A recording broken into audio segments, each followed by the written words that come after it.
You have been cordially invited to a world of wonder and intrigue, of steam and invention, of magic and mysteries, where nobles wave playbills at scientists who, deep in thought, nearly trip over pixies delivering news to tinkerers beneath the stage of New Europa.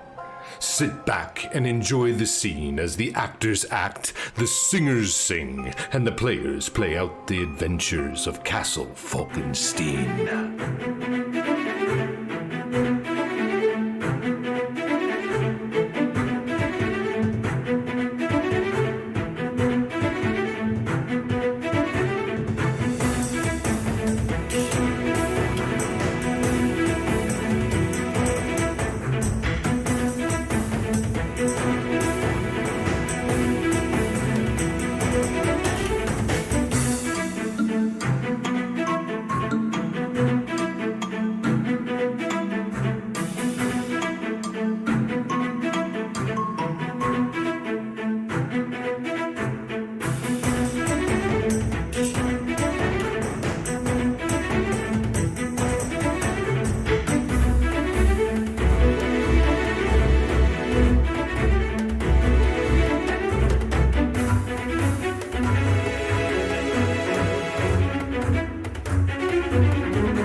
Welcome, everyone.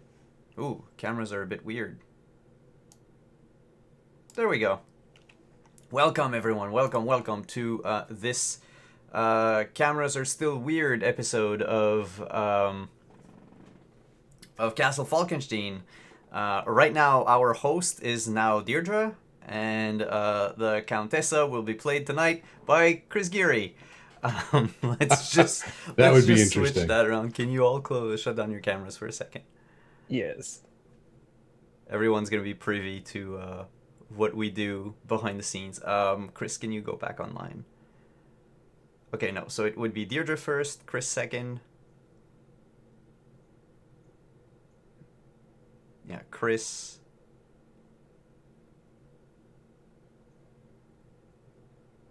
Hello? Chris? Yep, okay, cool. And then, Kenny? Nope, sorry. PB and then Kenny. Okay, hold on. Here. Okay, we got everything. Alright. Sorry about that. Now you know what happens before the stream. It's that and talking about drinks of choice. Welcome to our 4th episode of Castle Falkenstein. I am Simon at Wandering DM. Tonight I'll be playing Oberon, Lord Oberon Winters, the Gentleman Wizard.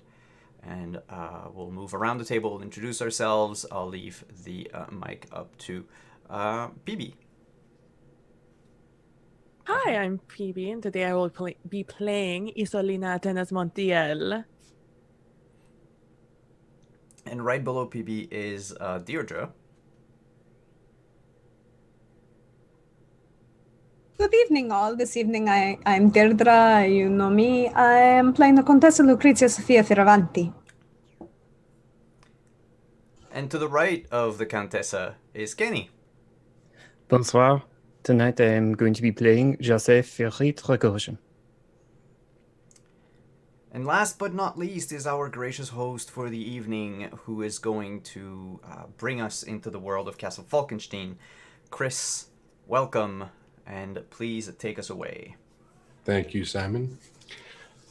Okay, to our wonderful audience, let's dive in with our recap for last week. Last week, on Adventures in Castle Falkenstein, the cast ventured into the lower level while Senor Marquez squabbled with Carolina Morones. Apparently, she's an agent of the Promethean Society. Marquez's detectives were busy finishing their collection of statements and verifying who on the guest list was missing, while in the basement, the wine cellar proved quite a find as cast members sought out their preferred vintage, some being more nostalgic-minded than others. The first bottle opened and shared shone a mystical tinge upon Lord Oberon's magic that illuminated the corridor. We watched as the gentleman wizard made quick work of Senor Marcos de Salinas' locks, opening a mysterious door that they found beneath the ballroom. Inside, they discovered a machine, a Babbage engine of magical proportions. As each of the cast investigated the room, Jasser closed the distance and turned his attention unto the strange runes engraved into each of the machine's components. The gears began to turn. A desk in the corner of the room sat inconspicuously as the Contessa placed her discerning gaze upon its contents. Nothing out of the ordinary, though, just a few sheaves of paper, an empty inkwell, and an unused quill. But all changed when the machine began to turn. Burned into the top page, words appeared before the Contessa's eyes, vague words depicting a secret. Oberon and Isolina looked on as the strange magics began to manifest. Isolina moved from the doorframe which she'd been inspecting for its mystical, illusory properties and made her way to the machine. She, too, ran her eyes across the rooms and spoke to the machine, daring it to tell her secret. New words burned into a fresh sheaf, vague but accurate words. More tests were done as the investigators strove to better understand the inner workings of this engine. Though most answers were unclear, one bubbled to the top with certainty. The device before them was of the fairy realm. Unseelie, to be exact. Shortly after such a revelation, a tall, looming figure with a thick Russian accent filled the doorway, introducing himself as Vladimir Kursko. Did this machine unlock the secrets of Marcos de Salinas' guests? Was he blackmailing them before he died? Who is this Vladimir really? And why is the Promethean Society involved? Find out tonight when we rejoin our cast as they continue their performance upon New Europa's stage. But before we draw back the curtain and rejoin the investigation, we will consult the fortune deck as we do each session. What do the cards have in store for our enchanting players tonight? The first of the three cards that I will draw for them is their helping card, the 9 of clubs. The 9 is that moment just before the reaping, when the harvest is growing full. Clubs signify fire and creativity, the passion that burns within us all. That creativity is where they will find their path to success. Next, what will hinder them? Ah, the King of Spades, a dominant figure of intellect, one who holds the key to puzzles, maybe. And who may harm them? Ah, the Queen of Diamonds, diamonds being the earthy of the suits, health and wealth, the nurturer. The nurturer may distract them, harm them, keep them from their goals. These and all of your best wishes our players will keep in their thoughts as they continue their play.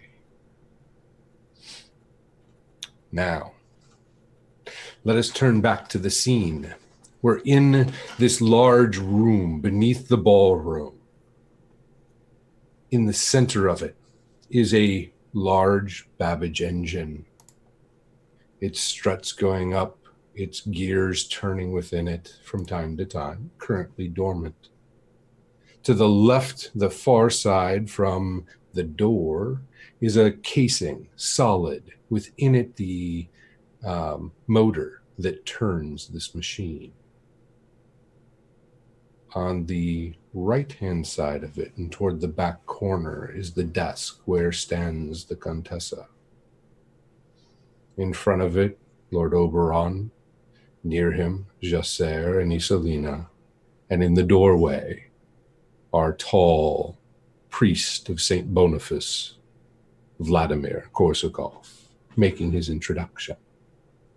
I want to start first by asking Oberon, do you wish to play a card to boost your sorcery? Oh boy. If you ask it, then yes, I would use one. I would play one. And sorcery is a diamond, I think. Let me just grab my sheet. It is mental.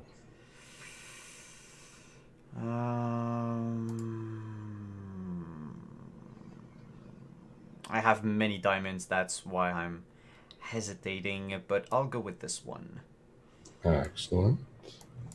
The 4 of diamonds. As the Contessa and Vladimir gave their polite exchange, you felt the magic of the room kind of ripple around you for a moment. Nothing major or adverse that you could tell from that brief encounter with it, but there was definitely something there. Something to keep in mind. As you're noticing that, we're going to return to the Contessa and the introduction that she just facilitated with our priest.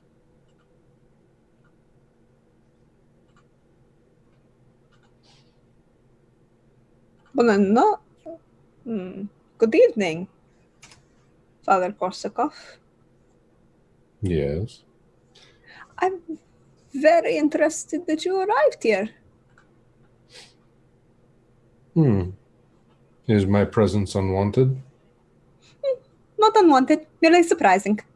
I love surprises, don't you?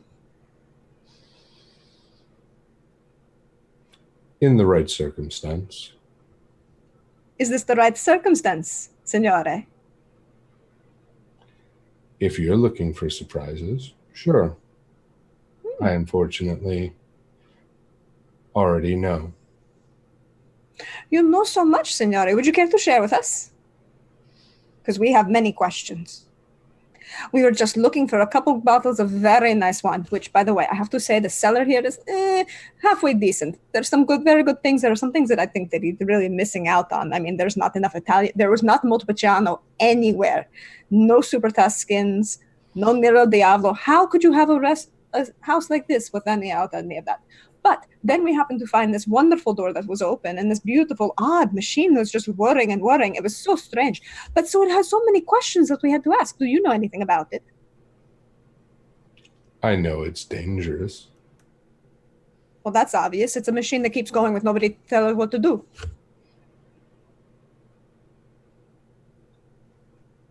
It doesn't go if you don't tell it what to do.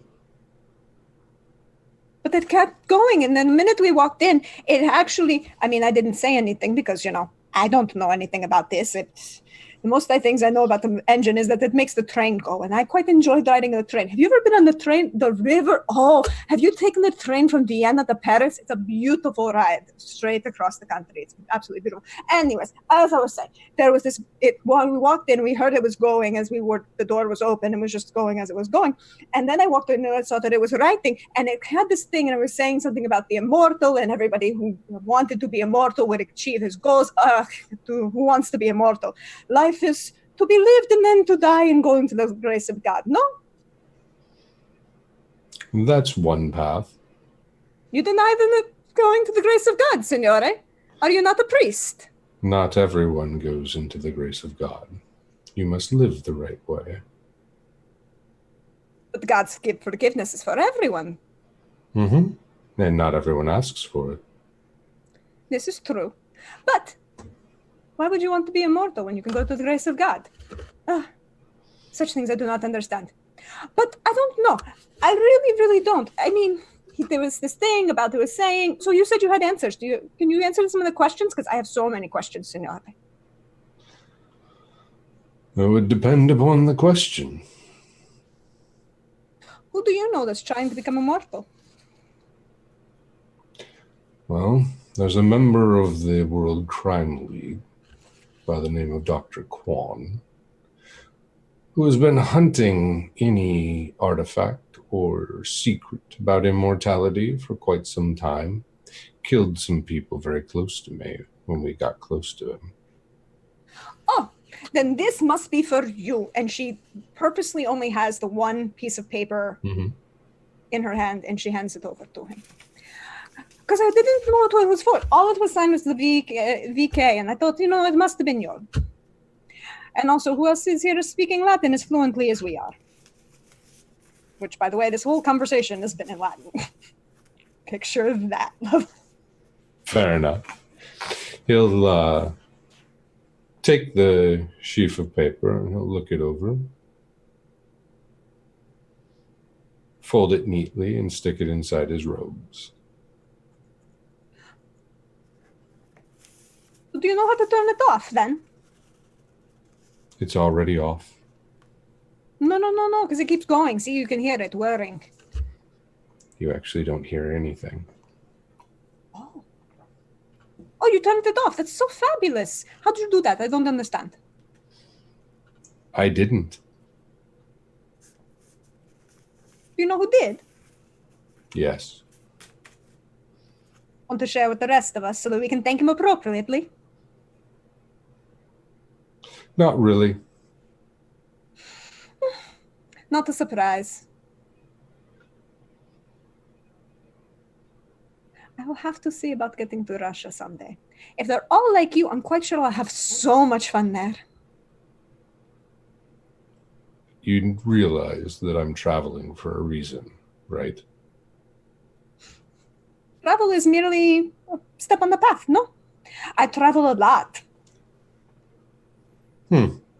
Interesting. I didn't see you amidst the guests of the party tonight. I wasn't invited. And yet you knew exactly where this machine would be, don't you? I was told. By whom? Carolina.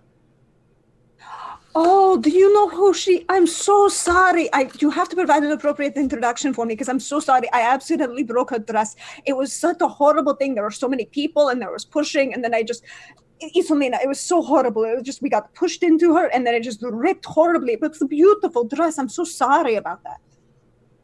Mm-hmm.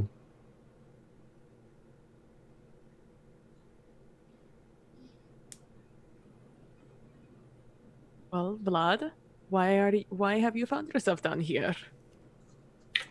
I simply came to see what you all were doing. Oh, well, having a nice glass of wine. Would you like some? Or can you not have any? I could, but I don't like to cloud the mind. Fair enough. I appreciate the offer, though. always. These runes around the doorframe are interesting. The what around the door frame? And he'll point. Oh, Imagine that you noticed them. I just It thought they is- were decoration. It looks like the writing on the gears. Now that's intriguing. What does it say? I do not know. I do not know anything about this magic. It is all very, very worrying, to be honest. It's written in a script I've never seen before. Do you mind? Oh, by all means, Father. Go right ahead. You'll see him make his way toward the machine, and he'll look at it. And he'll reach out and he'll like trace his finger on some of the runes.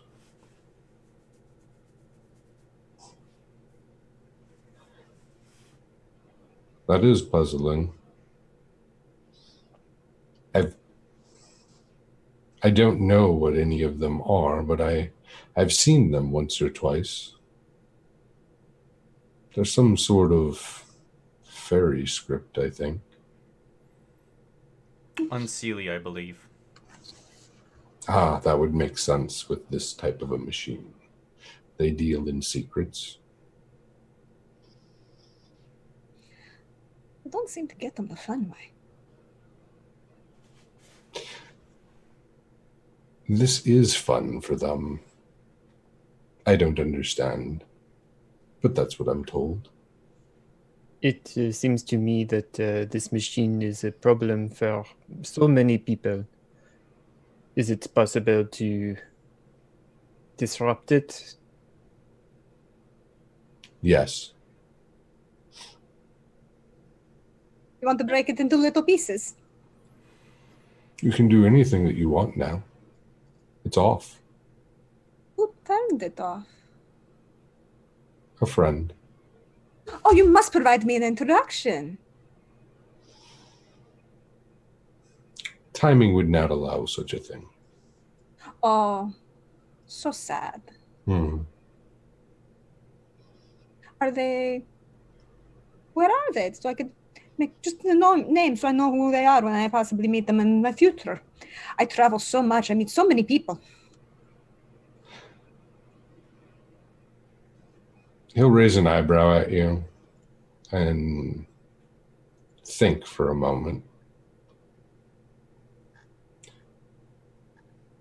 You can provide the introduction when you repay her for the dress.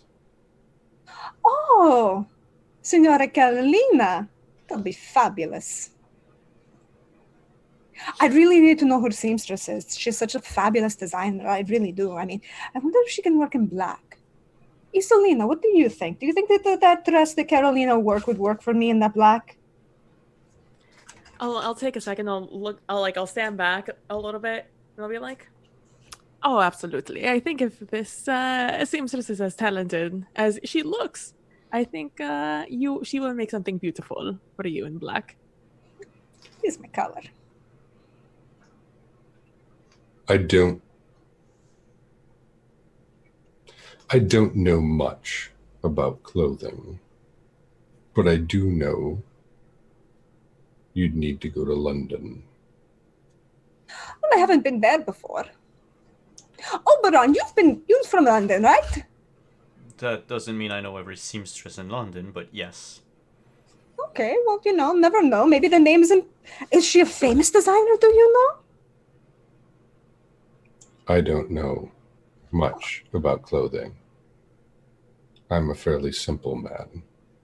And he kind of looks himself up and down. Well, that's Oh, not okay. true, Father. You're not simple at all.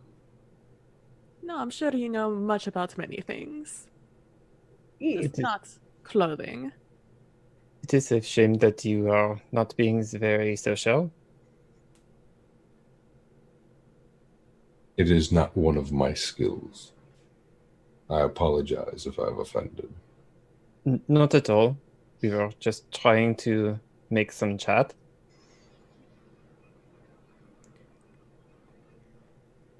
How long I have you am been better in with books.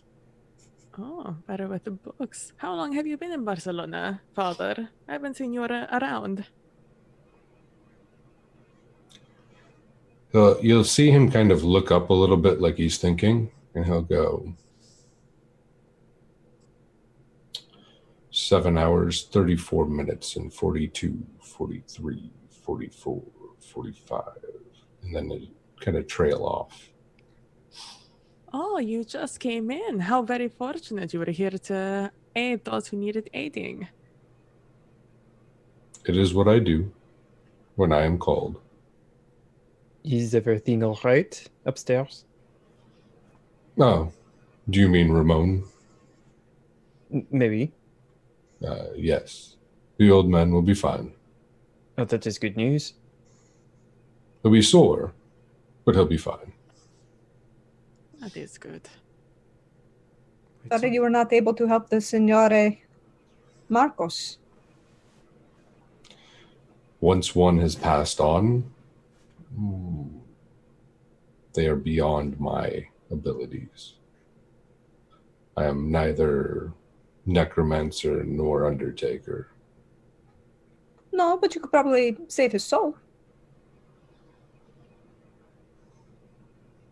That would be for someone else.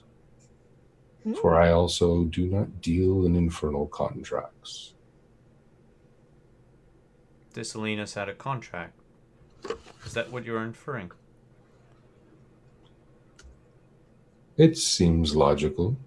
How else would someone of his stature obtain such a machine and number of things in the short amount of time that he's been here? Money. He's also been gone for a very long time. No, but I think that this is a interesting point that you have made. Worse than de l'enfer.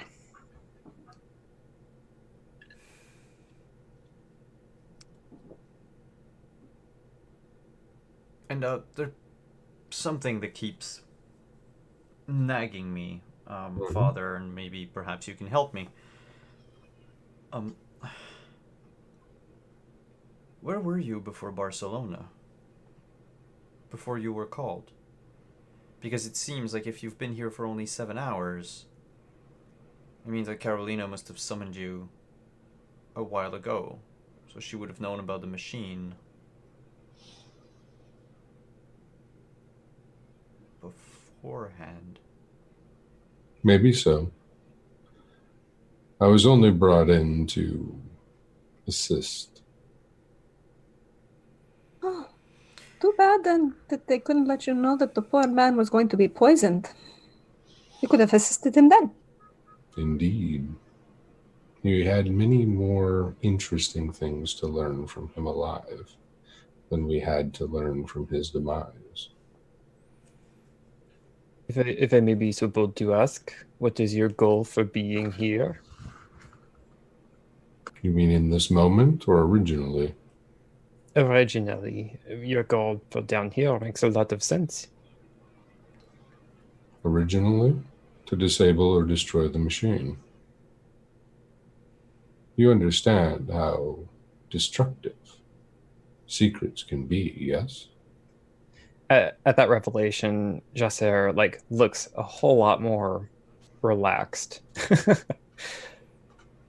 But of course, is there anything that I can do to help? I definitely do not want this machine around any more than anyone else.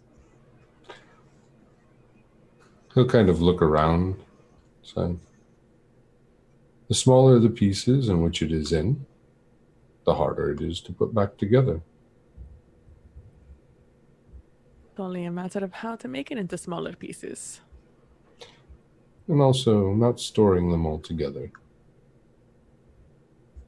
Turn them into gifts, send them to friends, sink them in the bottom of the ocean.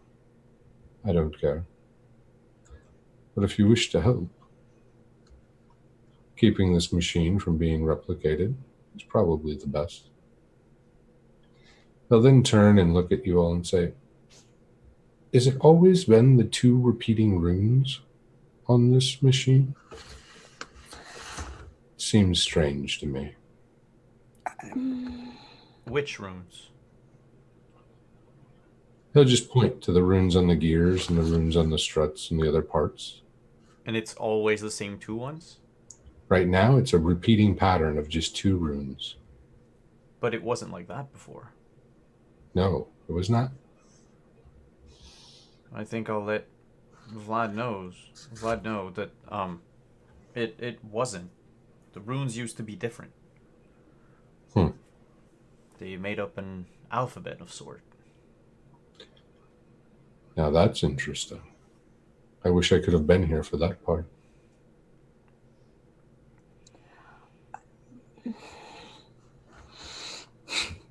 How many sheets of paper did we have left? None. Okay. Maybe it'll burn into the desk. The Contessa took the papers, took all of them so there's none on the table now. No, but there were 3 blank ones. And I thought that's what Oberon was, or yeah. Simon was getting at, where how many were still blank. Yeah. Because, I mean, if we can start the machine again, perhaps the runes are going to change to something different. We can ask it a bogus question.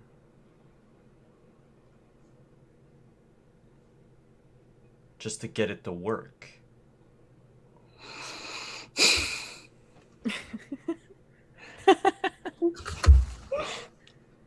and she'll reach under the top of her skirt and pull out 3 pieces of paper. That is quite the trick. I did not notice. Most men don't notice. Most women. Oh my, I've just had a brilliant idea. And I open up my notepad and I start scribbling skirts with pockets. You might want to talk to the seamstress of Lady Carolina. She's already achieved some good work with that. This could be revolutionary. Think about it, skirts with pockets. It was so revolutionary that they had it before the French Revolution, and then look what happened. We lost them all. Well, I say, I'll be the one to bring them back. And who will you be your motto, signore? I don't know yet. It's just an idea I have, but the machine first. Machine first, pockets later.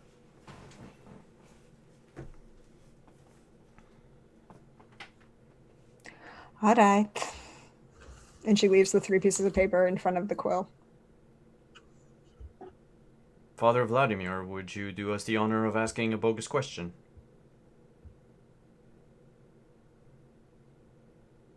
Sure.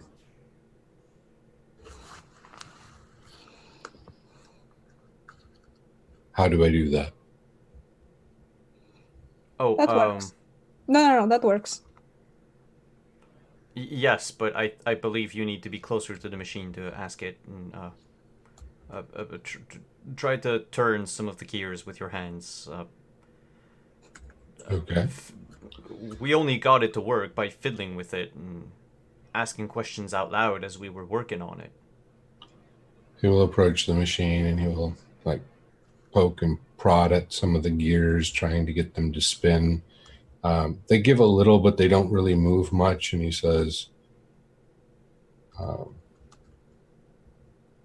"Where is my sister?" And nothing happens.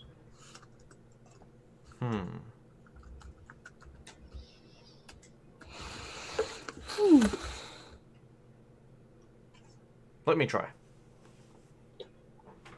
And I'll try to replicate exactly what I did last time I asked it a question. Mm-hmm. And ask, where is Vladimir's sister? Nothing happens. Well, did we not say this was already turned off? Vladimir puts a hand on Oberon's shoulder and goes, it's not going to work. Well then.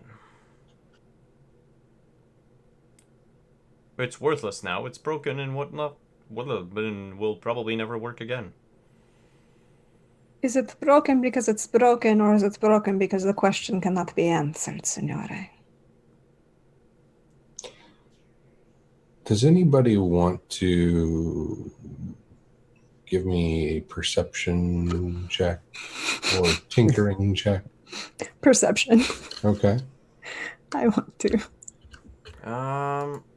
You know what?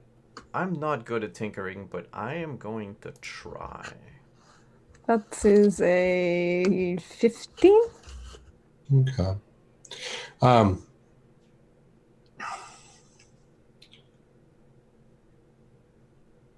You will. Are you moving from where you are, or are you staying where you are? I'm going. Moving slightly away from the desk, more like in between the two, like the machine and the desk, so I can keep an eye if it starts to actually write anything. Okay. So I can still see what's going on. Does that make sense? That makes sense. So as you kind of reposition yourself and take a look, because opposite end of the machine is where the casing is, where the motor is stored. And I don't know, it looks crooked. Just slightly, but crooked. But Signorina, I don't know things that, all I know is based on what I know. But that doesn't look straight. And I know that most of the machines I've seen are supposed to be straight.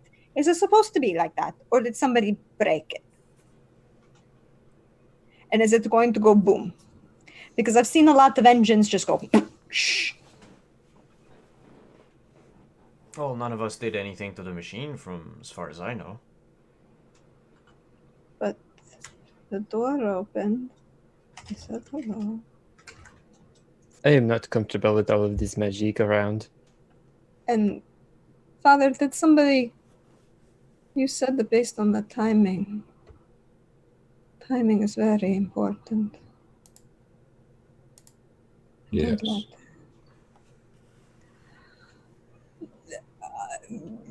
The Contessa is...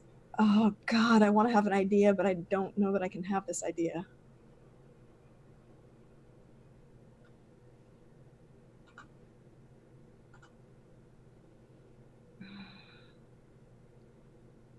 I mean, like, I have an idea out of game, but I don't think I think the Contessa has a question about the idea, but I don't think she has all of the pieces that I do. So I don't know how to... Well, I mean, ask away and... Try and maybe feed them to yeah. your partners. See what they can come Yes. up.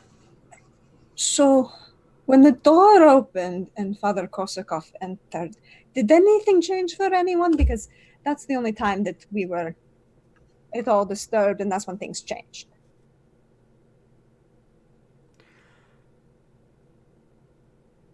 Chris. The card I played earlier, Yes. which, in my mind, was some sort of, like, passive detect magic on Father Korsakov. Is it something that Oberon felt? Yes.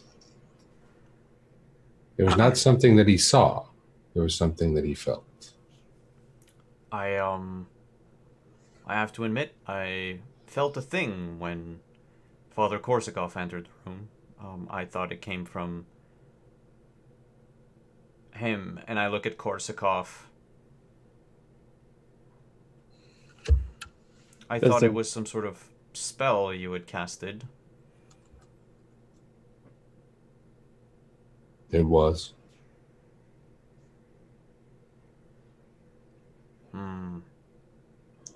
You care to elaborate, Father?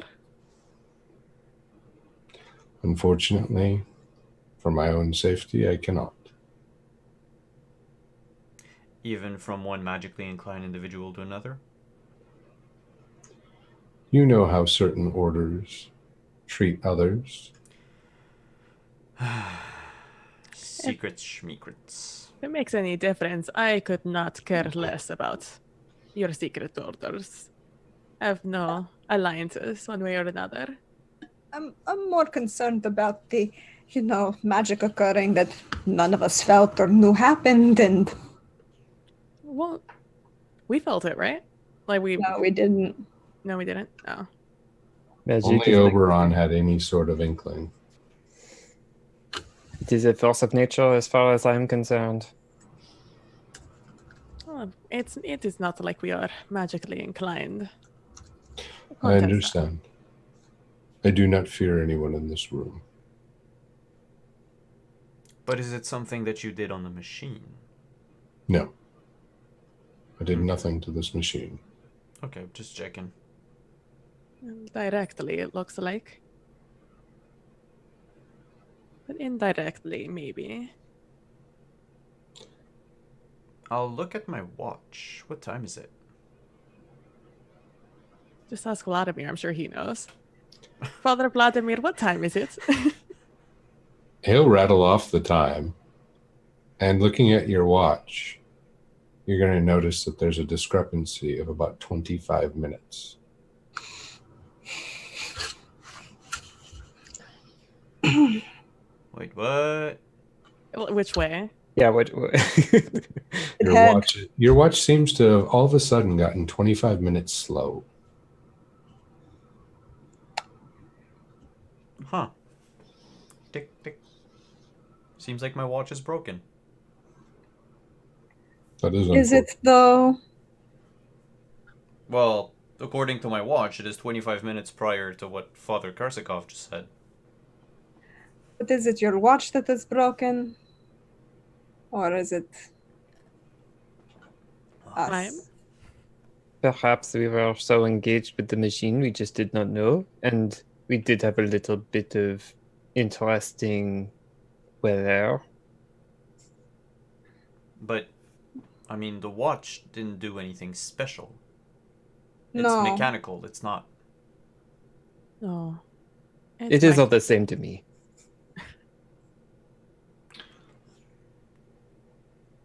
What I mean is... Oh, yep. I must take my leave.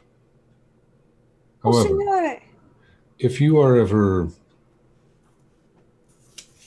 interested in learning more about what we know, you can always contact Mr. Talbot. Oh, is he an English? Is he a stuffy Englishman? Does he nose get a little ridge in it when you make him upset? No. And how would one contact this Mr. Talbot? He'll smile.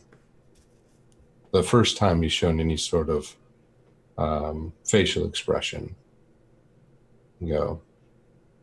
By his business card, of course. The one in your left breast pocket. And he'll turn and leave the room. Not run. He doesn't move quickly. That's not him. Gentleman is officially creepy. I look I inside think my you're left breast fine. pocket. You find the calling card. And it says, I forgot what I named him. Something Talbot. It says, Mr. Geralt Talbot, Esquire. Is that spelt like a certain white-haired gentleman with very long swords on his back? No, it's with a D. Oh. Oh, well, You know, just not the Eastern European version. No. Esquire. I just still had my Eastern European accent on. So if you want my American, it's Gerald Talbot.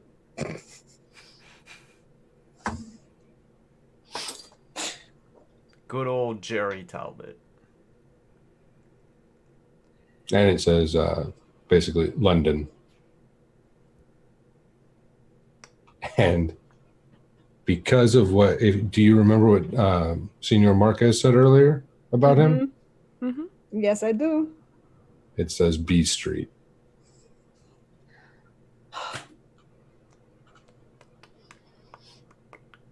Do you share that with us? Do you share the whole card with us, Oberon? Yeah, it seems like we have a date with Sherlock Holmes. Don't know. It's all sensationalized. Also, the man is now officially creepy. He was not very charming to begin with, to be frank. Oh no, not Father Korsakov. That's just He's a That- boring man with he's- interesting details. yes. No, Talbot is officially creepy. Did you not hear what Father Korsakov said? The timing would be inappropriate. We would not be able to introduce us to this individual who broke the machine because the timing would be off. Well, the timing is off because we missed him by 25 minutes when the door opened and he came in and did something and then left a calling card in Signore Oberon's pocket. That's creepy. Jasser looks down at their cup. Perhaps I am done for the evening. I don't know. I'm going to have another one. Okay, you have convinced me. Of the fairy wine? Oh, okay, you have convinced me. Nice. Oh, the fairy. Yes, of course. It's the bottle she has in her hand. But she's also going to palm the pen off the table.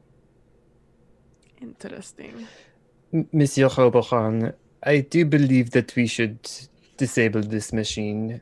I would be happy to take a few pieces and donate them to the theatre.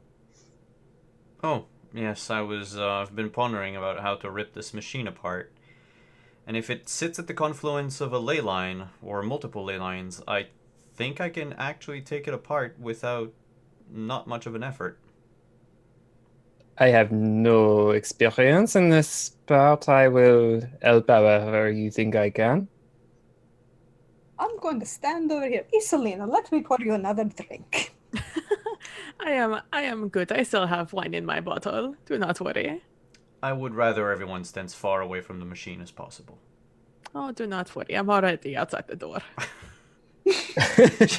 She says, yelling from down the corridor. Did you happen to follow Father Korsakov out? Or did you leave before he did? I probably followed out. Okay. You would have noticed that he simply walked back toward the kitchen. Nothing out of the ordinary, just walked his way back to the kitchen. Well, he's not the interesting one.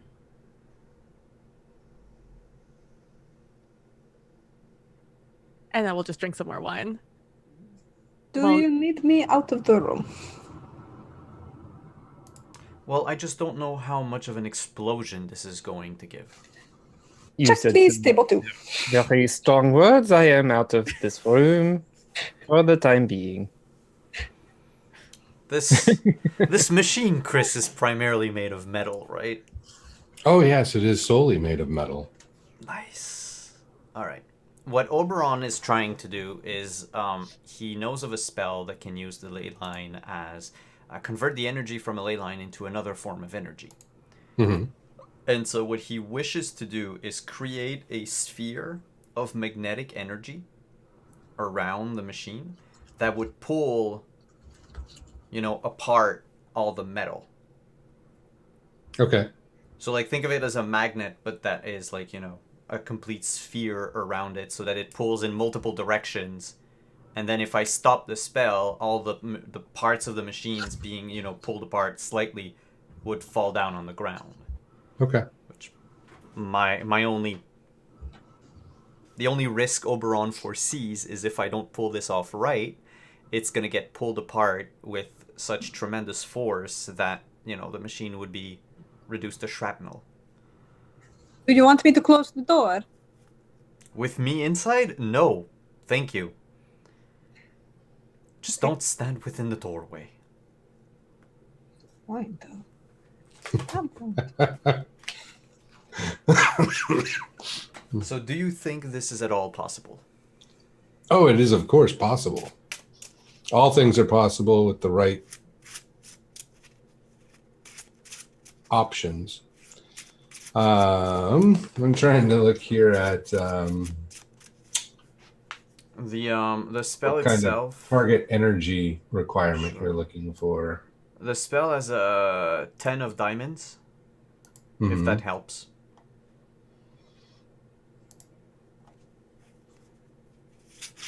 Do you have it to link it or to copy and paste it for me? Yeah, I can copy and paste it. It's called Earth Power. Oh, fun. There you go.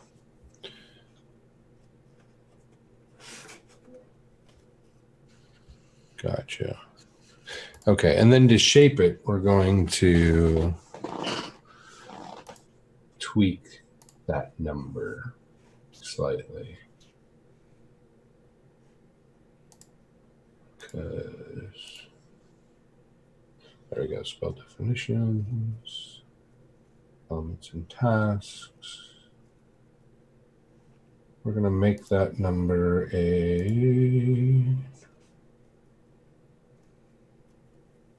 that number is now going to be a 17. Okay.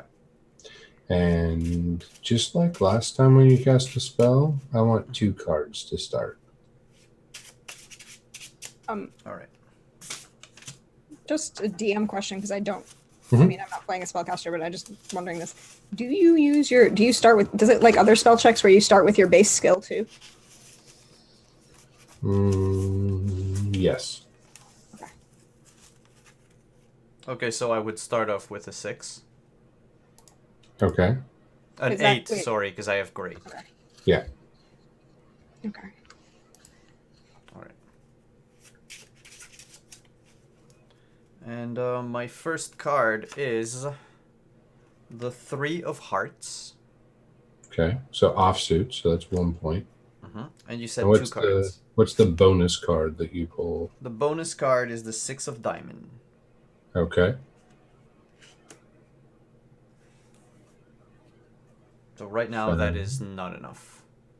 That the 6 of diamonds does not add in. No, that's it. So it's only Yeah. the offsuit one. So I'm at Yeah. 9. So you have to pull more energy. I'll keep pulling. Do I pull an extra card for the second one too? Nope. Just on that first time. Another offsuit, 7 of Hearts. Okay. I'll just turn around in the doorway and yell out as I'm casting and trying to pull this energy from out of the ground. I'll be just a minute. The 11 of clubs. Okay. Take your 11, time. Jack of clubs. 5 of hearts. So we've got 4. 12. Yeah. 5 points to go. Oh, 5 of diamonds. There you go. Took a while. As you start pulling energy from the ley lines, it takes you a little while to actually find them. You see that they were somewhat masked by the way that the machine itself was put together. Basically tapped directly into it. And you think while it was fully functioning that you wouldn't be able to tap into this magic, that only the machine would be allowed to, is kind of what you come to the conclusion of as you're casting. And so you keep pulling and pulling and pulling and trying to make your way through the wards and sigils that are kind of still latently powered, even though they're not actively powered. And tendril by tendril, anyone with, a decent sorcery would start to see these little tendrils streaking out from the stone floor beneath and touching over on Oberon's hands as he's holding them out one at a time. And different colors. They first start in just grays, and then when he starts pulling the third and fourth tendrils, they start to shift from grays to greens. And then he pulls again, and then it switches to an orange, a fiery orange. And then he pulls yet again and again. And finally, there's this burst as the color shifts from orange to yellow to blue, and then into this silvery shimmer. And it comes and actually washes over you. And if you weren't used to magical energy and you hadn't actually been playing with spells around ley lines, as is part of your study, this would be a little overwhelming and might disturb your spell casting if you were another caster. And it washes over you and then stops and heads right back to the machine, and it creates this shimmering circle. And it goes from this silvery shimmer to opalescent to more of a steely gray. And then it solidifies and quits moving. And then you start to see the machine itself pull. You can see the flexing of the metal. And bit by bit by bit, it bows more and bows more and bows more. And then the first gear that gets lodged or dislodged flies to the side and impacts this sphere.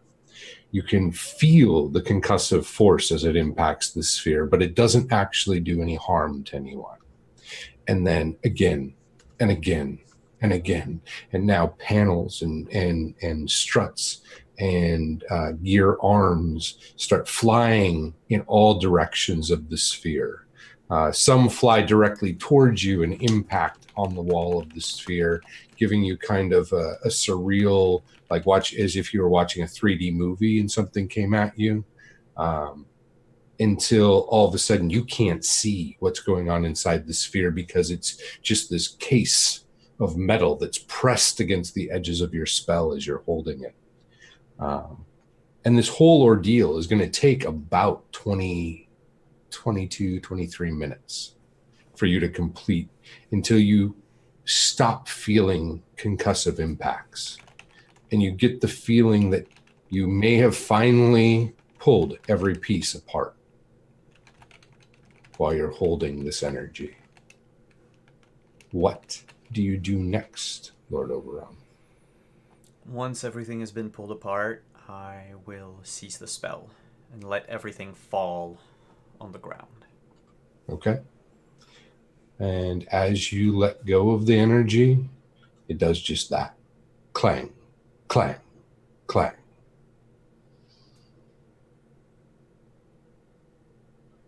I'm done.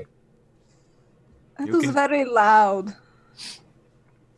Magic, my dear, is very loud. All of your ears are ringing. I know I only said clang 3 times, but it was all those pieces falling to the ground. You are certain everyone in the manor heard what just happened. So I think Oberon would have said, "Magic, my dear!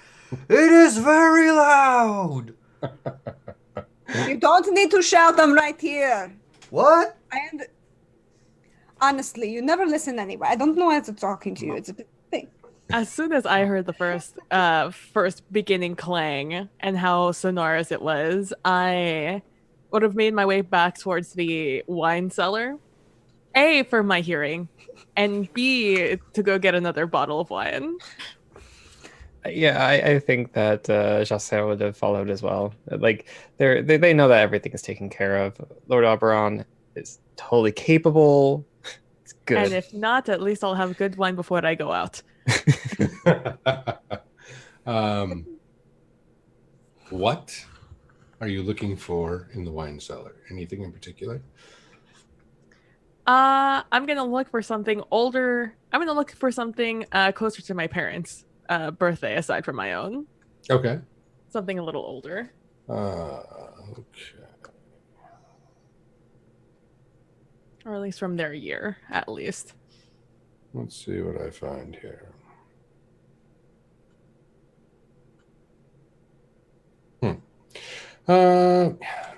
You actually find something that's near there. Are you looking for birthday or are you looking for anniversary? You know what? I could go for anniversary. Why not? Okay. You don't find anything that's birthday, but you do find something that's of their anniversary year. And it's actually a really good local wine from a vineyard outside of Barcelona. That's well respected and quite tasty. Very interesting. Would you like some Jose? Oh, oui. Merci. I will pour you. from the year of my parents' anniversary. Chasseur swirls it, gives it a sniff. It smells very good. I do approve. Actually, it probably will be like, I do approve because I cannot hear anything anymore. That was very loud. That was very loud. Done. And Jasser, are you also rifling for another bottle of wine, or are you just drinking whatever Isolina retrieves? I think that Jasser is too preoccupied to be searching for vintages and is just concentrating on keeping themselves present. Fair enough. So the two of you enjoy a very nice garnacha and wait out the ensuing cacophony and all of the gawkers it will bring. Speaking of, back at the ballroom, the hidden door beneath the ballroom, some detectives will run down from the west side, opposite of where Isolina and Jasser headed, to investigate the sound.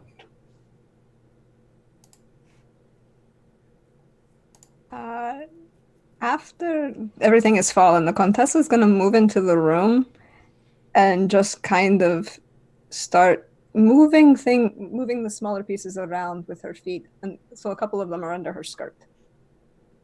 Okay. And Oberon.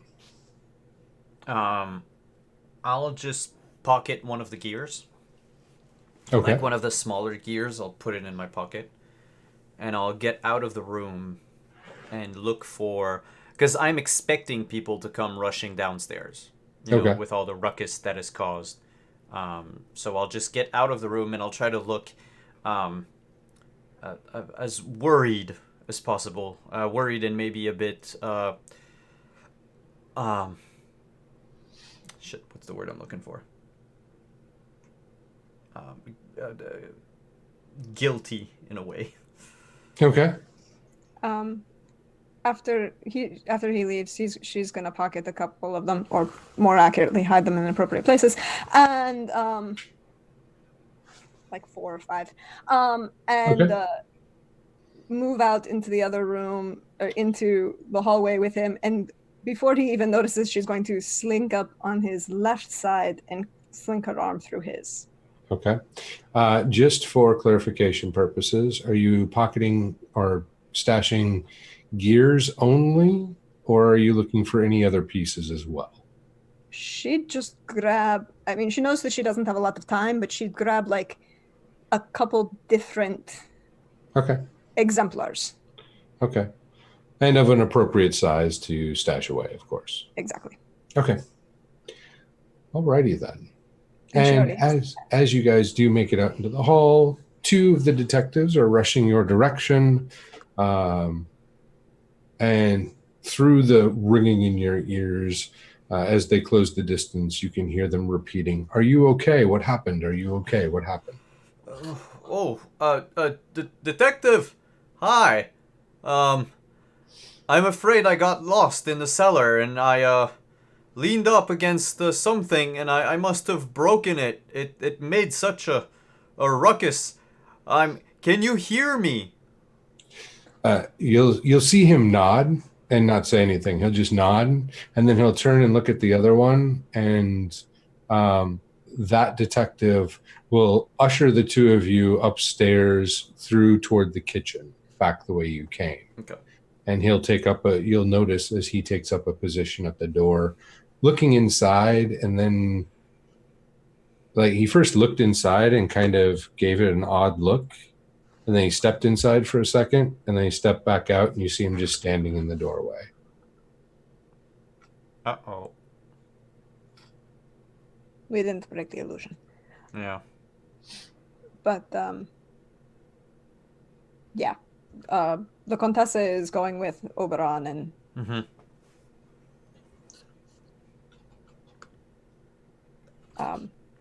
going upstairs.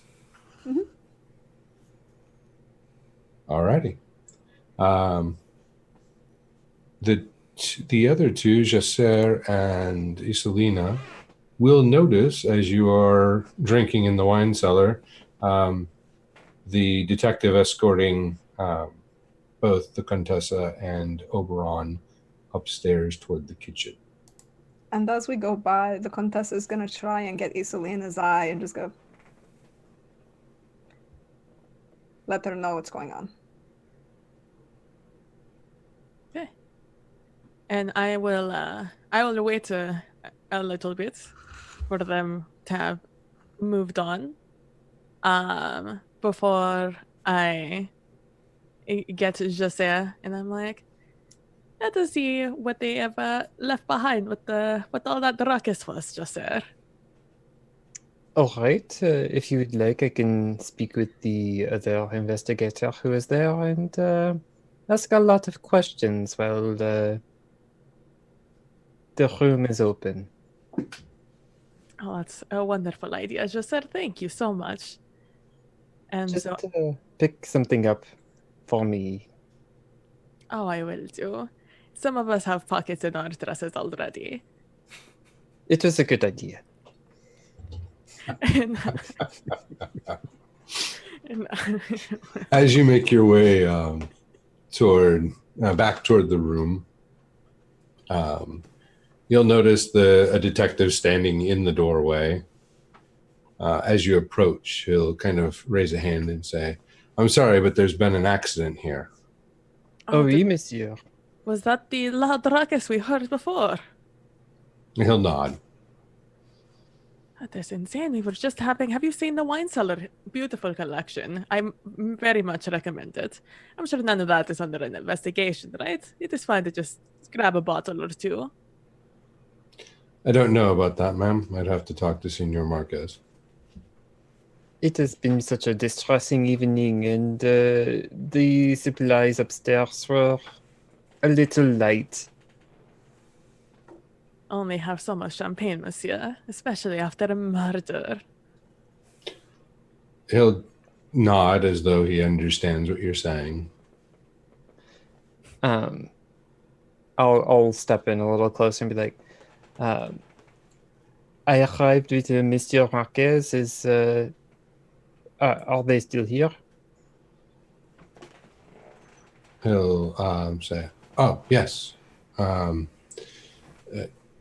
Senor Marquez is, I believe, in the study, looking at the crime scene some more with his nephew, Enrique." It has been such a long time since I've been here, and I have not been to this house. Could you help me find the library? The library? Yeah, maybe. Do you want to leverage a skill? I could do that. Let's use charisma. Okay. And would you like to boost your skill? I know that's already high, but he is kind of trying to do his job. Absolutely. So Shasta will look into his eyes, and they will sparkle in a certain way, and with an ace of hearts. Oh, nice. He will say, yes, of course. A friend of Senor Marquez is someone that needs my attention. And he'll lead you away upstairs, and you'll go toward the west wing. I don't know if you intended to say library. I didn't. Okay. But he will lead you toward the library then, which is on the west wing. Okay. And it's toward the front of the house and inside, and he'll stop at the doorway and say, "I must return back downstairs." Before he leaves, I will, since I have his attention and everything, I want to see if I can use mesmerism. Okay. And so I'll look deeply into his eyes, and I will speak in a certain tone. I already drew one. Oh, sorry. It's okay. And I will ask, Has anything been found about the killer? And I'll use a 4. Okay. And he'll say, we have a short list of suspects so far. Nothing solid to go off on. Some people investigating the launch site of the Zeppelin. I believe we have you to thank for that. And then a couple of missing names from the roster. We don't know if they ever showed up, though, as well as one Senor Ramirez that seems to be nowhere to be found. Senor Ramirez, it is not a name I am familiar with, though I have only been here for a couple of months. He's a young son of one of the local nobles. Late teens, youngest of the family. Well, I as I said, I got here pretty late, so I do not know if I had seen such a person. Well, thank you for your time, and I hope you are successful. He will nod and head back downstairs. Downstairs, though, we have one Isolina Montiel, up to no good, or all the good. Yeah, it depends who you are. And I will walk in and I will see the mess ahead of me. And I will definitely I will pocket the smaller, lighter things that I feel like I could put in and not jangle too much. Okay. How many are you looking at? This machine was large. So we're talking hundreds of pieces. I'm gonna find like some significant looking things that are small and I'm able to pocket. Okay. And the other things, some of the larger pieces, I'm gonna go ahead and quickly pick up and just, still put in a pocket. But I will, once I feel like I've gotten enough little small pieces, I'll take these larger pieces and I'm gonna go to where we took wine from in the wine cellar, and I'm gonna place them in those open slots. And Okay. and that's what I'll do because we've gotten a few bottles and maybe one more. I believe 5 by my last count. Yeah, and so I will take some of the larger pieces that I feel will fit in there and be inconspicuous enough, and I'll push in there. Okay.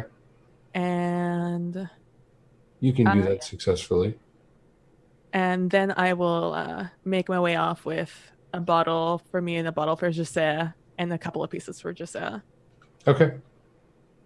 Sounds good. So, at the front hall, which is where the detective would have escorted both Oberon and the Contessa back to where everybody else was to kind of regroup. What do you two do there?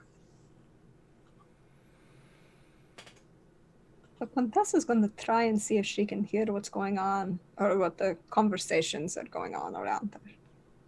And she's still holding on to Oberon and making it look like it was entirely natural. We'd been together all night. Okay. I'm still looking haggard from the explosion. Well, the ruckus. Oh. Fair enough. If she sees that, she's gonna gesture for one of the servants to try and. Oh, such an experience, dear Lord Oberon. Do you have some water or a whiskey? Maybe a nice whiskey would do him good. They will say, yes, of course, and go to fetch something.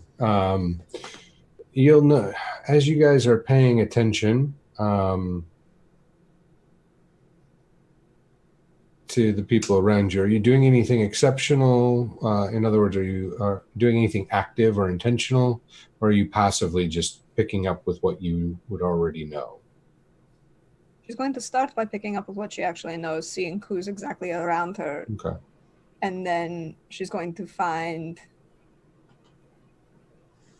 like, if she sees Jeanette, Mm-hmm. she's going to...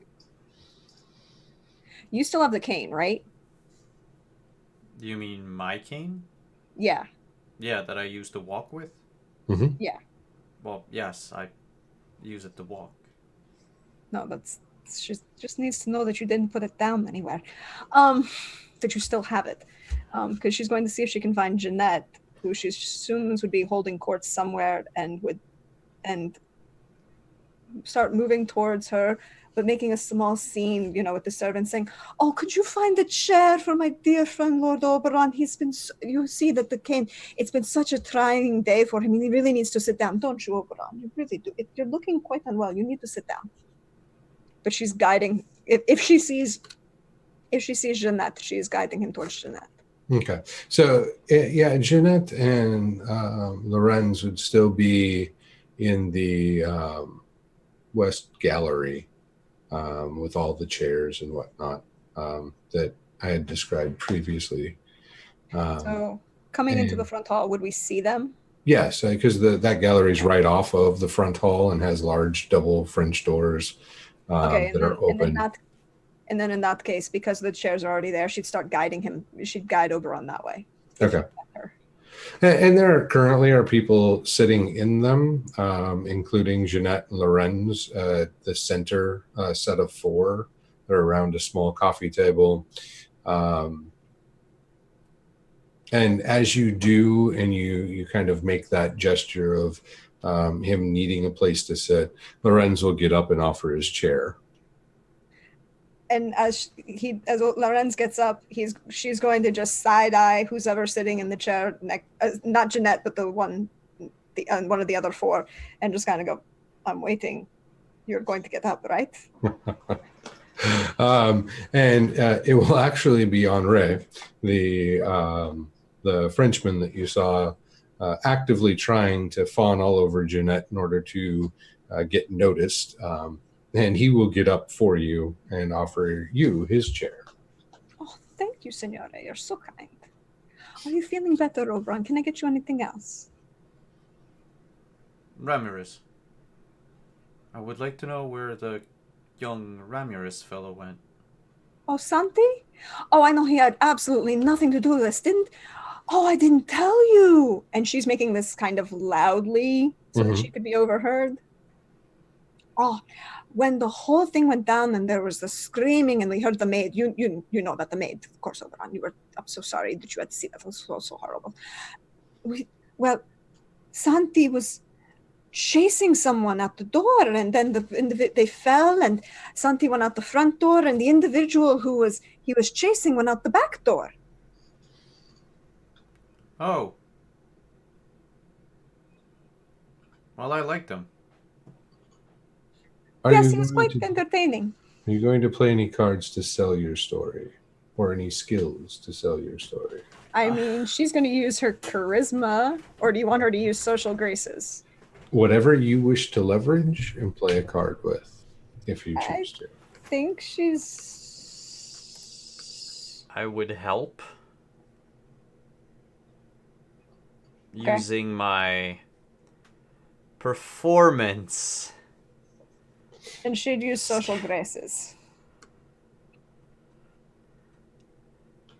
Which I am utterly bad at. That's okay.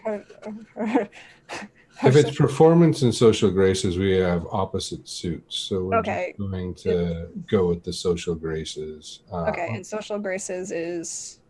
Spades. Spades? Oh, wait. Did I mess that up? No. Charisma is hearts. Charisma's hearts. And then, so then... And to help traditionally, Simon, you would need to help with the same skill. Oh, then it's even better. So, so both social graces. That would be fine. So, what's your social graces, Simon? 4. Okay. Okay, and so hers is good, so that's 6. So that's a 10. base 10. And what is your lowest heart? Lowest heart or lowest spade? Because I thought We're social in graces were spade spade. for social Spades. Sorry. My lowest spade is a 6. Okay. Well, I don't currently have any, so throw that in the pot. There you go. So that'd be a 16. They seem to be actually kind of waiting for some sort of news. You notice that most of the people in the room kind of lean in when you start talking like that, because they haven't, from their body language, they haven't really gotten much information yet. So they're kind of, for lack of a better term, hungry for something to make sense of it all. And they seem to be responding to your story quite positively. And the Contessa is going to pull out the fan because she understands how this game is played, and she's played this game. Doesn't matter what country you're in, the game is played the same. And she's going to lean forward. So just Oberon is sitting next to Jeanette because Lorenz got up. Right? Am I sitting across from Jeanette or across from Oberon? You would be sitting across from Jeanette. So she's going to lean forward with the fan. And intentionally hold it like she's trying to block what she's going to say from anyone who would be overhearing, but at the same time, just lowering it just enough that it would be obvious that it's not obvious that she's going to then project loudly what she is actually going to say. And lean towards Jeanette. You would not believe the amount of drama that things are going. My dear, I have so many things to share with you. First of all, have you met a Signorina Carolina Morones, the lady in that beautiful blue and white ball gown? Did you not notice her? Yes. She was very striking, but I didn't see her very long. No. But apparently she knows she knew Lord Marcos from before, and she knew everything that was going on. Oh, you do say. Oh, also, I don't know if you noticed, but apparently she and Don Fernando, Don Fernando Marquez, my apologies, Don Ferdinand Marquez, apparently he called her an upstart, and she'll lean forward like she's whispering, but stage whispered the whole thing. Apparently he called her an upstart who was meddling where she didn't belong.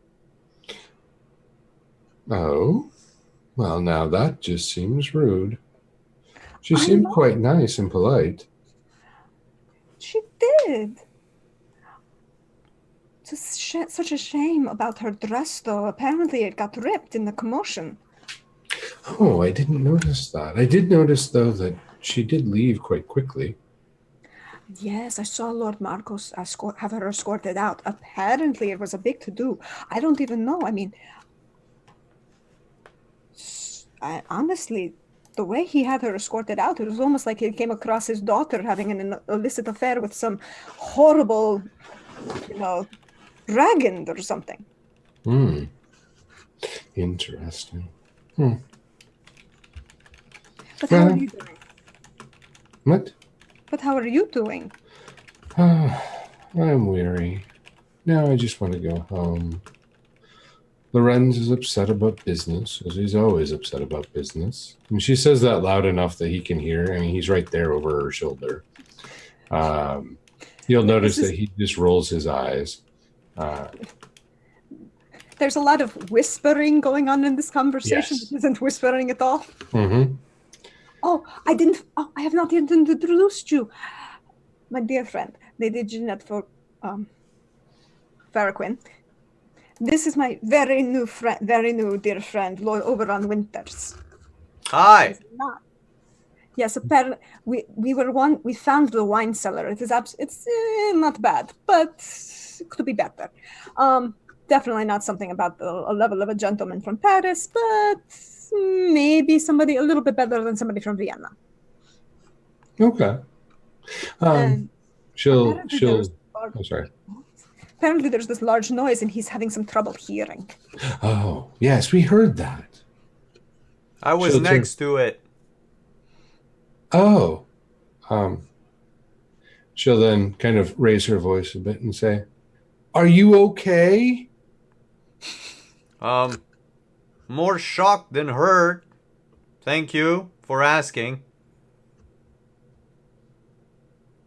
And I mean, I make it a point to just be loud. She'll smile at you like this is very awkward and then turn back to the Contessa and say, good thing the English are sturdy ones, aren't they? Oh, yes. They're very sturdy. What?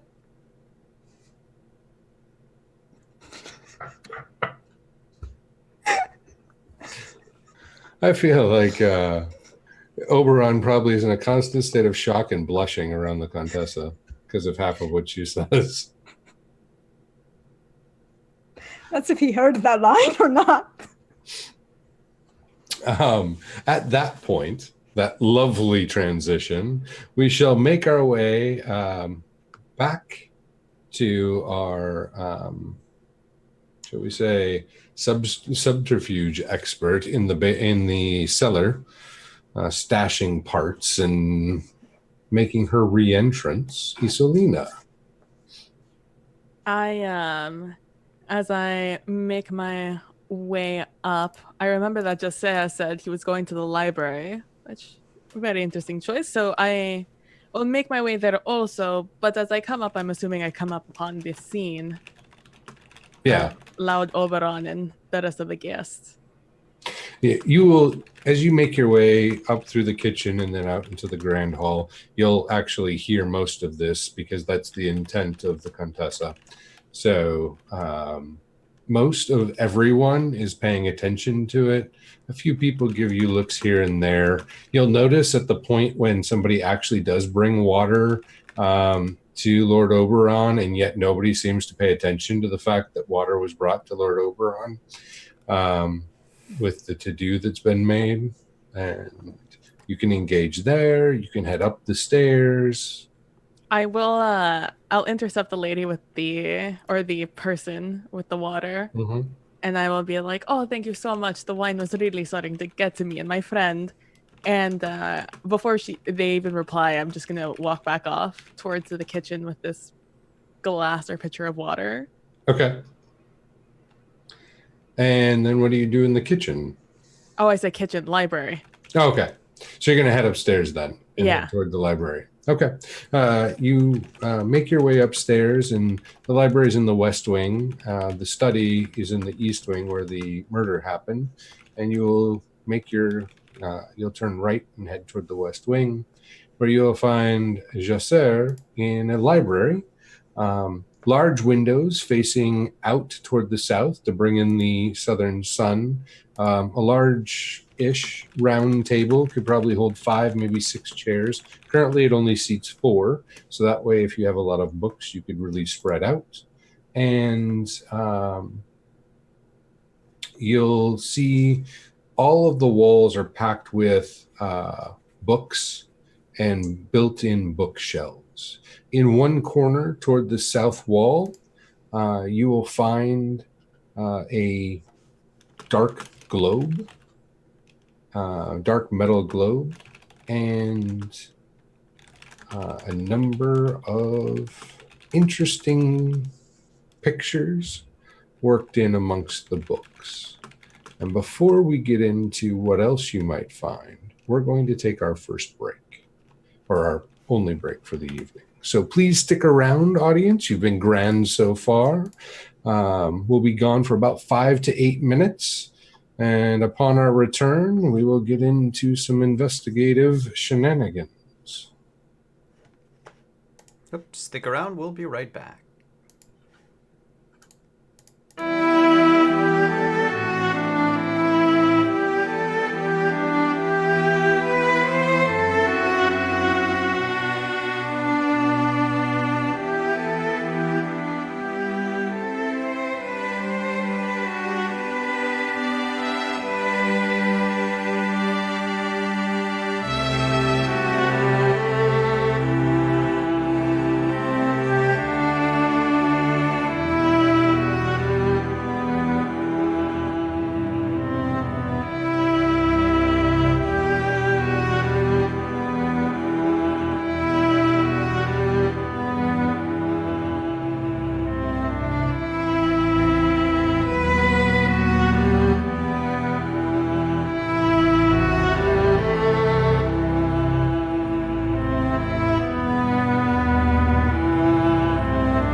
We're back, everyone. Thank you for patiently waiting. We are refreshed and ready to continue. Across the table, you'll find a number of books spread out, Isolina. And in the midst of them is one Jasser, as he is combing through them, looking at different books in different languages. And I'll slip into the room and leave the door mostly closed. Mm-hmm. And I will place the glass. What is it, a glass or was it a pitcher of water that I just yoinked out of that? You would have probably had the pitcher that was left because she would have poured a glass and left it with Oberon on it and then back to you on her way. All right, so I'll take the pitcher and I'll just place it in the middle of the table as I walk in. I'm like, oh, as just said, I did think I would find you here. I had an idea to look at the books, looking for anything that looked like what was on the gears.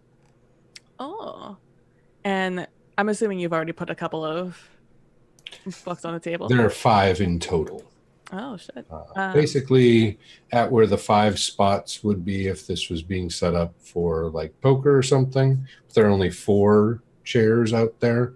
And actually, most of the chairs have been moved to the side as Jasser has them all opened up so he can like move around them and look at the different scripts. Oh, well, I see you have found a few things. And I will say, I also found a few things for you. Monsieur Jose. No. Oui? What was it? What did we just say? Signore? Yeah, Signore Jose. And I will take out a couple of the pieces that I picked up for you. And I will place them down on your hands if you hold it out. If not, I'll just put them on the table. I will, yeah. Thank you. I appreciate it. It will be a little bit of a help, and to be frank, it is nice to have a memento. Oh, I very much agreed. I'm sure your home and the theater will appreciate these new little trinkets. So Jasser will pocket at least one of them, but the other they'll look for text or some of the glyphs, and they'll keep that one out. These are things that I do not know very well, but maybe with your help, we can look through some of these books and find something that looks similar. So, do hope so. And I will take out my squigglies, and which I literally, for those of you who don't remember, I legitimately in my notes, I just wrote down squiggly for anything that any quote that the machine gave us that was in Zili or whatever language it was in. Mm-hmm. And so I will take out that thing, and I will take out the I will look at the pieces I have in my pockets to see if any of them have ruins, and if they do, I'll just copy it down onto a piece of paper so I don't have to have them out. Okay. You can find pieces of paper and ink and pens in this room without any trouble to do that. You'll also you'll notice that the pieces that you have only have 2 distinct runes on them. Unlike before when you looked at them and there were multiples, at least 5 on each gear. Mm-hmm. Here there are only 2. The first 2 books, as you're looking at what Jasser is looking at, the first 2 are similar scripts. One is, but they're in different hands, so they look slightly different. One is definitely older than the other. I forget, do you have any familiarity with Russian? I didn't choose any languages. Oh, I did not realize that was a thing I needed to do, so nothing was No chosen. No problem. That is also the same for me. It's based on your education. What level, or what's your level of education? Good. Good? Average. average. We're going to say no with Josser. We'll say that you have a passing recollection that the first two books that you look at remind you of the note that the Contessa first found that she then gave to Vladimir. You believe it's the Cyrillic alphabet, but you're just not that familiar with it. You definitely know that it's not squiggly, squiggly, squiggly. The next two books also end up, upon closer inspection, you recognize that they are the same language, but it's a language that neither of you are familiar with. It also doesn't match the squiggly, squiggly, squiggly, now that you have something to compare them to. But you definitely can tell after some looking at them that they are in a different hand and possibly even a different dialect, but they end up being the same language, flipping through multiple pages and really getting into the intricacies of the grammar and the text there. So while you can't get any content necessarily from them, you can rule them out. And as luck would normally have it in these cases, the last book that you come to has lots of squigglies. And they seem to be the right kind of squiggly, squiggly, squiggly to match up in a way that may be a Rosetta Stone if you can find some translation of the book. More to make a squiggly. comparison. I will look over to Gisette and I'll be like, finally a match. Oh, yes, it does look as bad as everything else. Oh man, I'm definitely going to have to get some more tutors before I move away because oh my gosh, I did not pay attention apparently well enough before. These are all very outside of the Russian. The other three are obscure texts, so you shouldn't feel too bad about those. Well, I did say I was going to need some tutor. I didn't say what kind of tutor. Perhaps we should take this and meet up with Monsieur Oberon. I think that maybe he might have a little bit more use, though he didn't seem to know much about the text. No, I do believe Sealy is something you do not come out and say you understand, at least for a month, I believe. But I think this would be a good thing to hang on to for later use. I agree. As you guys wrap up, and I'm assuming you're going to head downstairs and look for the others, Mhm. you will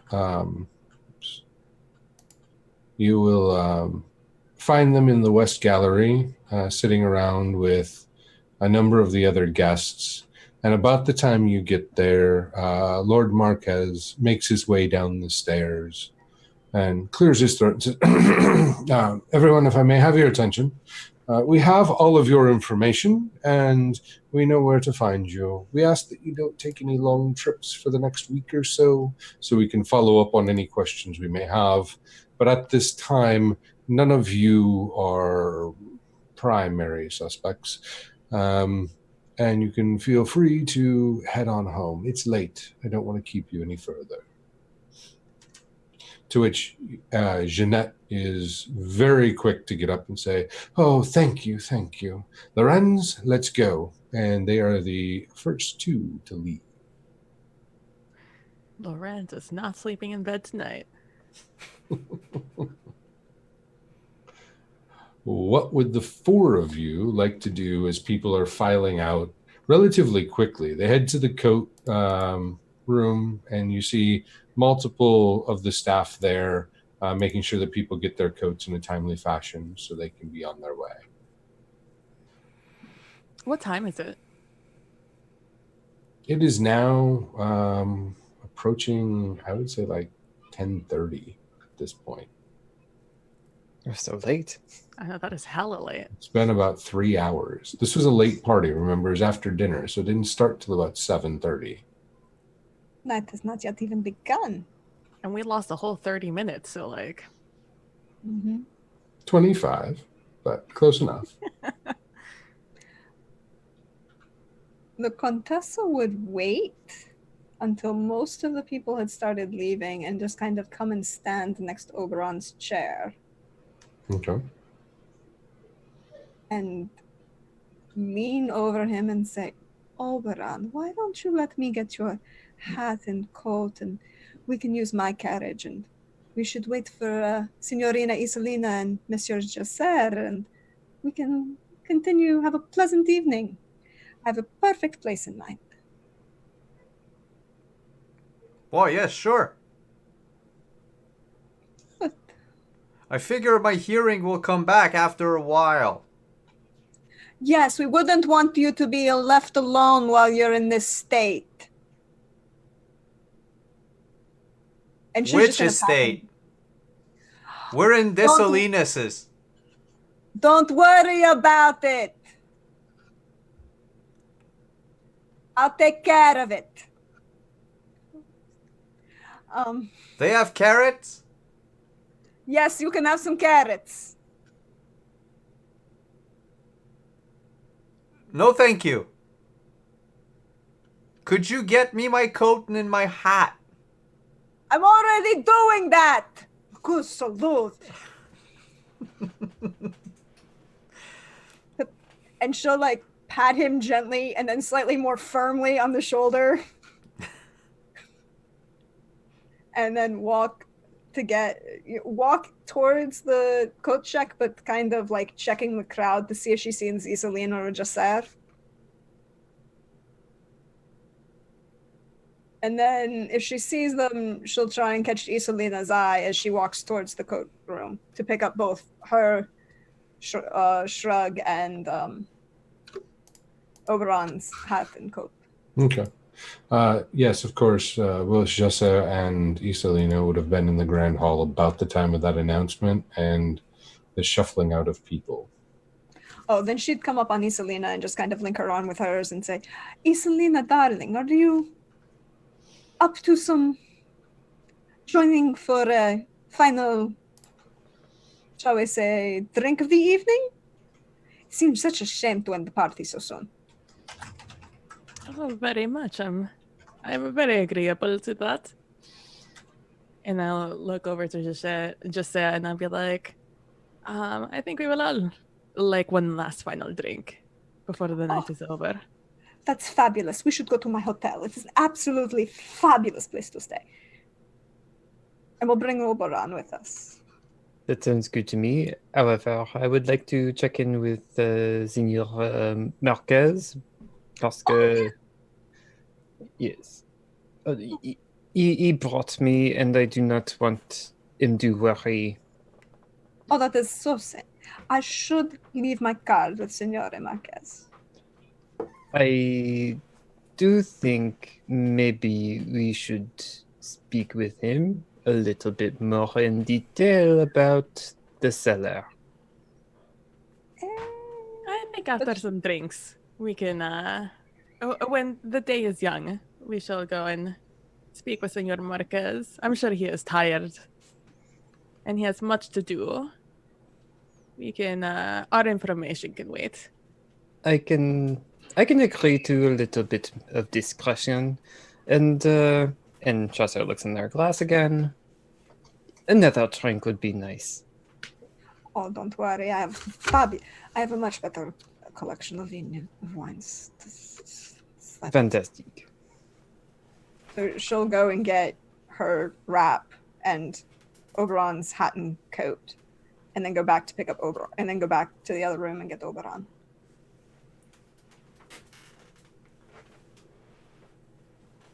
I found this cat. Oberon, leave the wildlife alone. It is not your cat. It is nobody's cat anymore. That cat is not getting... Do you see this dress? It is black. That would get all over this dress. It is feral, Oberon. Let it go. Let it enjoy the fish of the sea itself. To your cannon now. Are you happy? Gonna leave me Aw. alone? No, he won't. No, No, he I- absolutely won't. He'll jump in the carriage behind us. Pretty much. And again, Well, then. as they're walking out, she'd make sure that she's on her Oberon's left side. Fair enough. As we pass by Senor Marquez, Mhm. Jacel will stop to speak with him. Okay. And what would you like to say to Senor Marquez? Senor Marquez, it has been an evening to remember.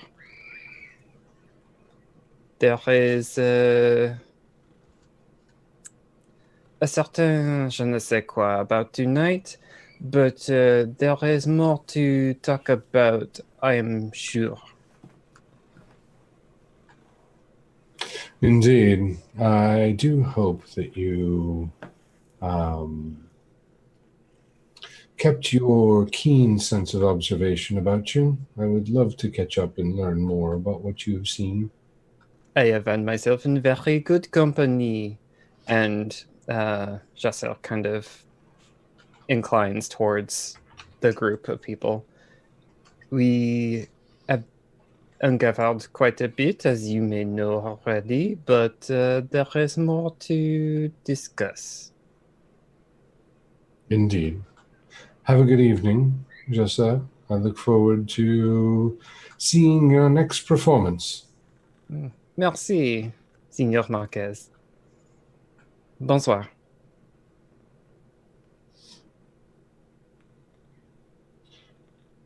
And as you head out to the carriages and make your way toward the hotel in which the Contessa is staying at,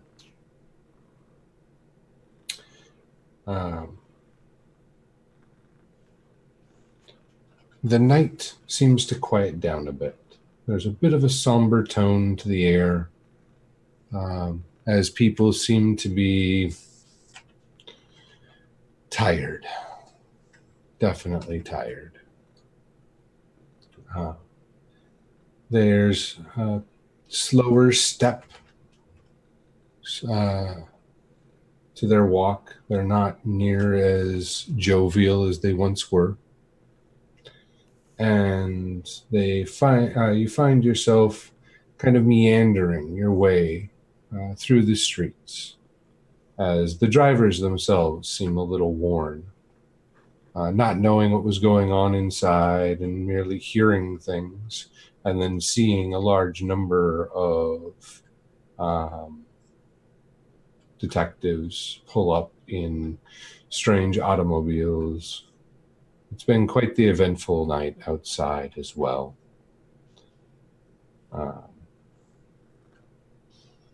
Upon arriving, you will find that you are greeted at the door by the staff of the hotel, and they usher you inside and lead you upstairs toward the suite of the Contessa.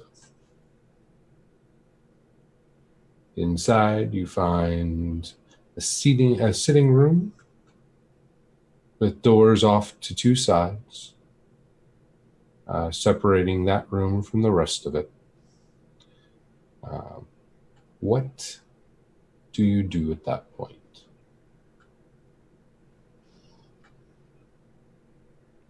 Well then, it seems that everyone is here, and she'll wait until the staff is out, and she'll close the door. And now, what can I get everyone to drink? And she'll start walking over to the bar in the sitting room. Because apparently we have so many things to share with each other. It's been such an evening. Are you feeling better, Lord Oberon? Oh, my hearing is quite fine. Oh, I figured. I just, It With the cat. Why did you bring a cat into the hotel room? Overrun. They do not allow animals in here. It is not getting in my room. That thing is staying out there. See, you have to stay outside. All right, bye bye. There's a window right over there. It can go right out that window. Bye bye. I mean, I understand it's on the 3rd floor, but there's a nice balcony over there. I can have fun. It's a nice little balcony. I am going to take a round around the room just to make sure there's no just as I'm going to make a round around the room to see if where the places in the room I could hear the other rooms and where I can't, where the weak areas are in the walls. So if I were to stand too close to it, the people in the other room could hear us and vice versa. I don't know that you... Because there seem to be rooms that are connected to the suite on both sides of the sitting room, the only place where you can hear any sounds is going to be from the hall or from the external wall. And basically around the door or the windows where sound would naturally find its way through. Okay. Jasser is going to find the best lighting, and even better if there is a chair or a seat there.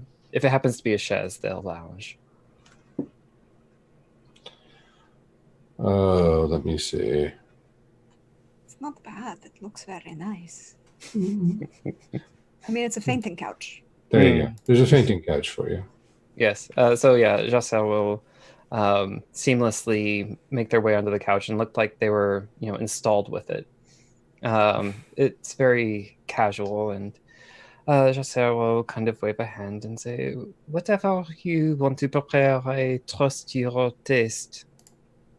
Oh, so much fun. I figured concerning the night, it might be time for a little bit more than just some vino. If you want anything bitter.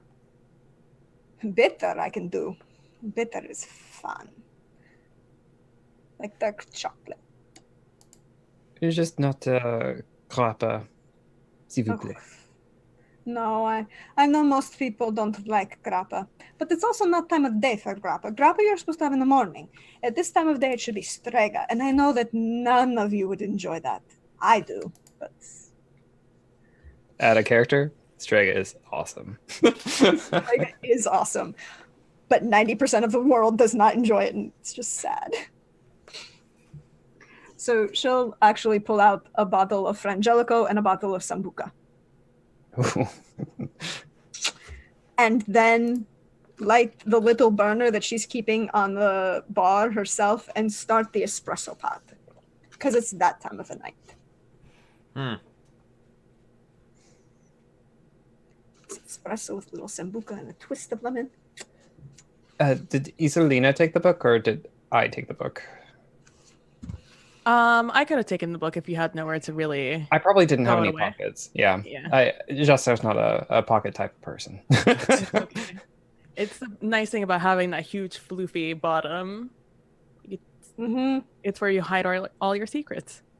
So as the Contessa is preparing beverages, Jasser will casually mention, we were up in the library, and Isolina is carrying an interesting volume, I think, that you would like to look at, Lord Oberon. Well, I'm always fond for books. What is it, Milady Isolina? And I will get it. I will, pick up part of my dress and go into the pockets, and I will take it out and be like, here you go. It is a book we found with some interesting script inside of it. I'll crack it open. Is it squiggly? It is squiggly.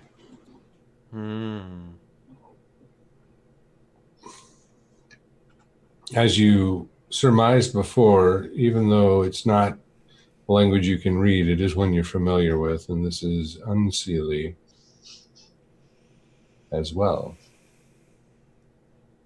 It seems Lord Marcus has a lot of connections to this dark place. Maybe we can figure out the source. Mm-hmm. Mm-hmm. Hmm. It's just a shame we don't have anything to translate it with. Not at this moment, at least. I mean, are we sure we don't? And literally, as she's standing there letting the espresso boil, she starts pulling various pieces out from under her dress, including the bottle from the unseelie bottle that she never put down, and just hid in the skirt. No one asked for it. And also the notebook with all of the runes and everything that she had ever seen of all of them.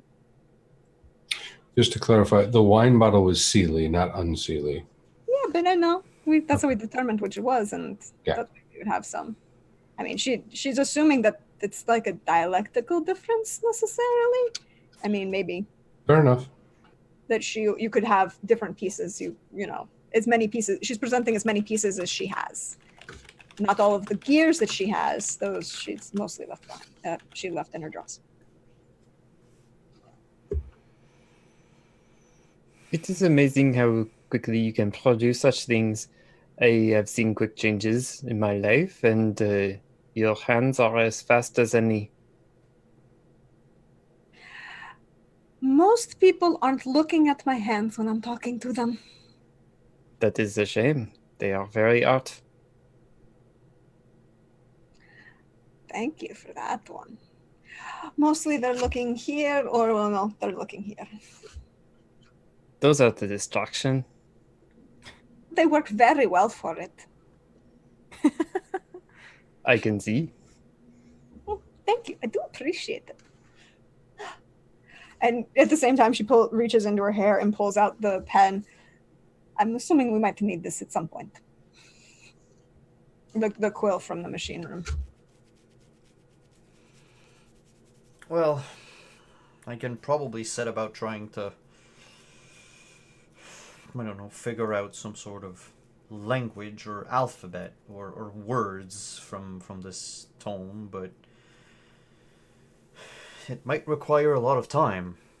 I would almost be more tempted to find someone who was skilled in speaking on Sealy. Maybe another wizard of my order, perhaps. I mean,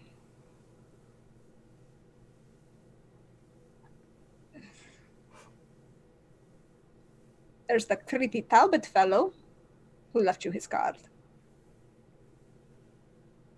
Well, he doesn't seem creepy. Now, Vladimir seemed creepy. Talbot seems like a delightful individual. Mysterious, yet brilliant. He lives on a very nice street in London. Who reaches into men's pockets and puts things there without being seen. I have never seen this Talbot fellow before, and I think we didn't even meet him tonight. Well, We definitely met him tonight. I mean, we weren't introduced, but Very, uncivilized. Didn't even stop for a drink. Oh, he might have. Honestly, I did not check my bottle to see. I mean, he definitely didn't buy Lord Oberon a drink before he started putting things in his pockets. That is only polite. Exactly. And he lives on B Street. I mean, come on. Who do you think you are? Well, I am myself, but I believe that this person is just, Full of himself? Not nearly as smart as the people around him? fan of theatrics. Loser of young woman. The people who come to my show are generally a fan of theatrics. Perhaps this one would be a visitor. Especially if they are in Barcelona now. This is an acclaimed show. Would What are they? you- Or would we have to go all the way back to London? I would hope not. I have some obligation. I really don't want to go to London. So You have cold. work to do. Oh, yes. Everyone to finds do, excuses. Oberon. You No. have a meeting with my parents tomorrow. I didn't mean us leaving tonight. Really? It's a business meeting, Contessa. Nothing more. I don't know. Some of the best business meetings involve parents and young ladies. And she kind of turns and we have espresso for everyone. And she kind of sits very gracefully in one of the chairs and takes the lemon peel and twists it and drops it in her espresso. Also, there's some sambuca in all of them. Well, no, there's the little pitcher over there is the sambuca. The little one over there is the frangelico. To your taste. I am gonna take a piece of paper and just like rip off a little part of it, and I'm just gonna write down a quick note, and I'll be like, I have to leave a message very quickly, but I'll be right back. And I'll go down to the I guess the clerk. I don't know. How does mail work in these days? I'll find somebody. I'll find someone, some courier to send. The staff is very nice. Just take it to the front desk. They'll take it where it needs to be.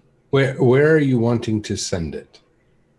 This is going to be sent to a home along the coast. Okay. So just to mention that plans have changed, and I will see them on a different date. Okay. Then probably private courier is your best option. For a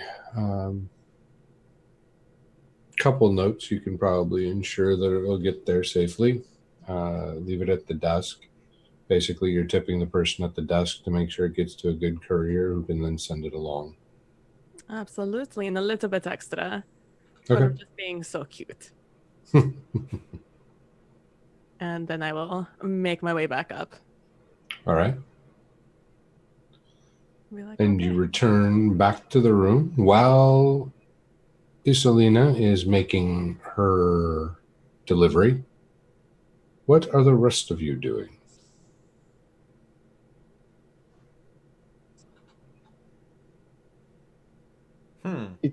It seems that our best option is through this person, Carolina, that I only had the grace to see.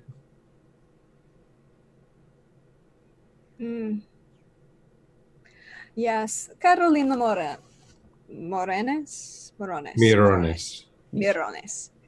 Carolina Morones. Interesting woman.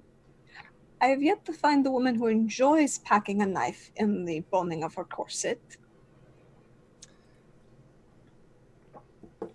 Perhaps the night is getting a little late.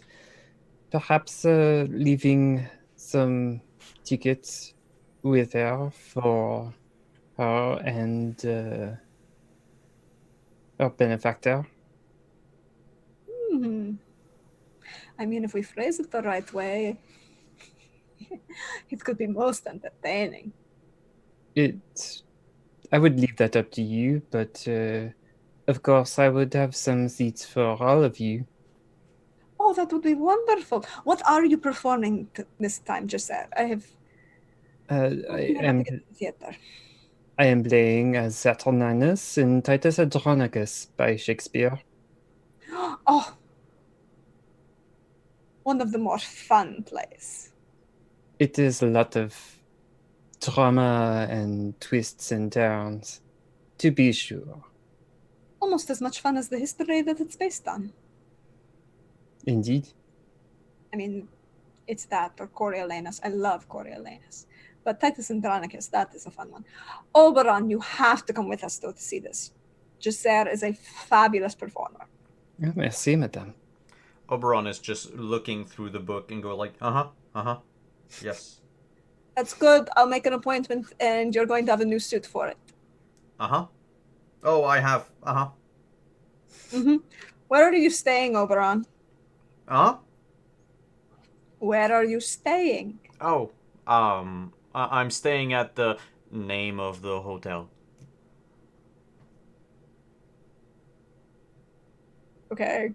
I Is this really don't Yeah. know hotels in Barcelona and couldn't pull out a Spanish name off the top of my Is- head. No, but is this like a hotel that the Contessa would be seen in?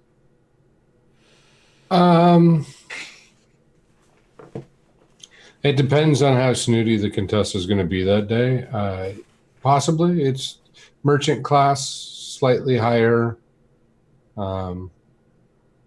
Not noble class, but nothing to be ashamed of. That works. Not bad. You have an appropriate tux for the evening? I have multiple suits. Oh, good. It gets even more interesting because I've invited a couple of people. I think because Senior Marquez enjoys my company, I shall invite him as well. I think that is a fabulous idea. Don Fernando is so much fun. It would be hard to lose time with so many eyes. Possibly. Although I think that certain people can do a lot more than they play at. That is for sure. Tonight has been a lot of surprises. Yes, I know. I really must write my mother about all of this. It is such a fascinating night. I can probably ward the entire theater against magic if we want to make sure that nobody plays any tricks on us. My worry would be that you would be shouting the rest of the night. Why would I be shouting? Because you keep going deaf. Well, I keep going deaf because I just broke an entire machine within a few mere feet of myself. I mean, the only magic I've seen you perform has made deafness a thing, so what is one to say? I mean, on the magic front of things that I have seen, you're kind of 50-50 on the deafness side. There were the two earlier ones that were not deafening. It was barely a gust of wind. I didn't even know that magic was happening. You're right. Deafness seems to be a common side effect that the Desolinas mention. I wonder if it's because of the ley lines that are found there, or if it's because there is someone playing against me. Always Perhaps some assume form somebody of is out to get you. ward. Hmm? That's very interesting. And he keeps rambling on about, what kind of magic would one need to incur conditional deafness. And how would you go about, placing such a ward in such a place? This Linus must have been a very talented wizard. I don't think he was very talented. At this point, Chaucer has just poured himself or themselves a shot of Frangelico. The Contessa is just sipping her espresso. I think. So, Oberon, you should know. Yes, what? It is very important for you to know. No lilies, no roses, no violets. But lilies are the emblem of my family.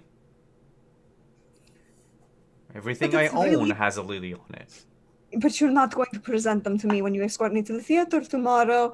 It's kind of a déclassé to give a lily to a widow.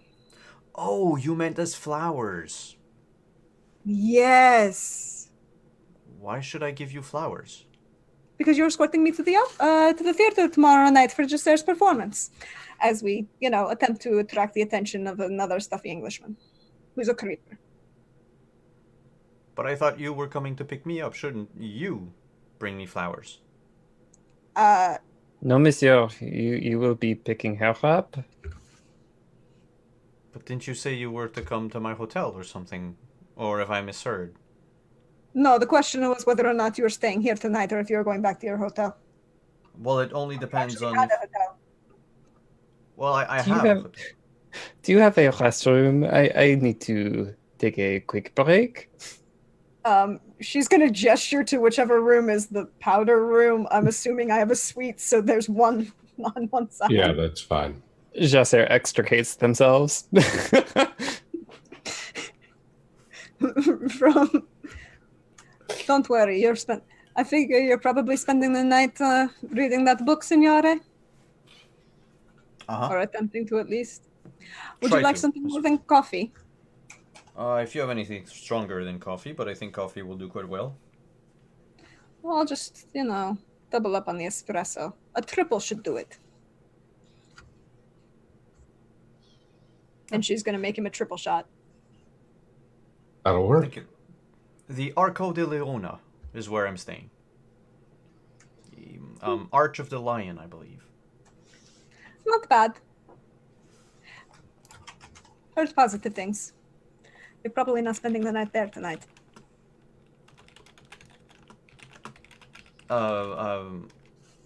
And he blushes. I mean, well, that's that. I meant, I can't possibly stay within your suite. What would people think? You're. Everything that they've been thinking all night?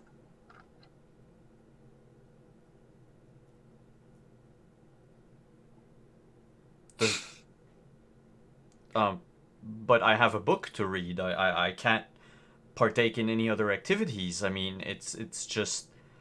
Don't worry, Signore. You haven't worked your way up to those activities yet. The book will be fine, but you're probably spending the night here.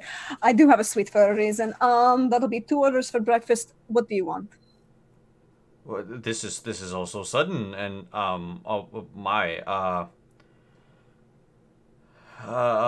continental breakfast. The eggs and sausages. I don't know. Ugh, that's so much heavy food in the morning. How do you Northerners do that? Well, I could have asked for haggis, but I doubt that they have any haggis in Barcelona. Good Lord, why would anybody want to put that in their stomach? Honestly, breakfast should be very simple. A cappuccino, a cannoli, maybe some other pastries. No, breakfast has to be the heaviest and most hearty meal of the day. So you have a good start on your day, and then you eat less and less as the day goes on.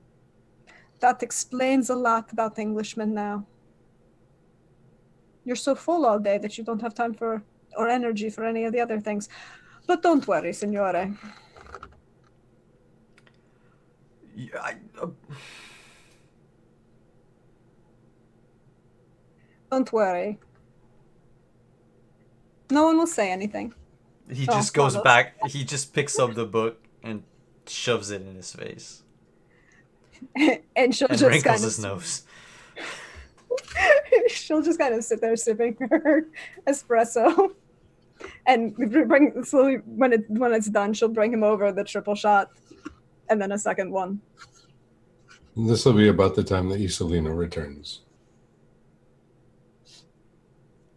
I'll knock on the door, and just to be cheeky, I'll say, "Are you indecent in there?" And the Contessa will open the door and say, "I think so. I mean, it might take a while to get to indecent." That is fair. And I will walk in, and I will purposely look over to Oberon, who I'm sure is Red. a mess. And reading. You have been having too much fun with the poor Oberon, Contessa. She has invited me to stay here for the night. Oh, it's practical. You need to read the book. You don't have time to go to your, we will call it a hotel. That is very true. Jasser will enter the room. It is very late. I mean, it wouldn't make sense to leave now. For some people. So you have Also, work Lord, to do.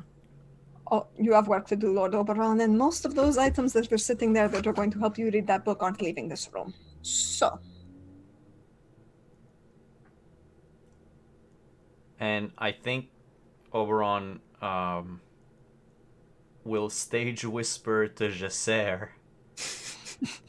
Because I assume you're a few feet away from me, like too far away for me to whisper properly, but I don't want to get up from the couch. Mm-hmm. And I'll just say, but if you all leave, who will protect me from the Contessa's advances? The word There is no need word. for protection. We are certainly far from danger, mon ami. I mean, The Contessa is the least of your worries, Senor Oberon. like I said, Signore, you haven't worked your way up to that yet. And while it might be slightly awkward for you to be seen in the private residence of a young unmarried woman, or also seen in the private residence of a, theatrical troupe, being seen leaving the hotel of a young, attractive widow will cause no further conversation than any other conversation about a young, attractive widow. Why do you put emphasis on the word widow? We all know you've been widowed. And she'll look at him and kind of tilt her head I am hopeless. and say, because while I can get away with whole bunches of things, because, my husband is dead, and, other people can't. The shame of the society. I am not shameful. I'm merely enjoying my status.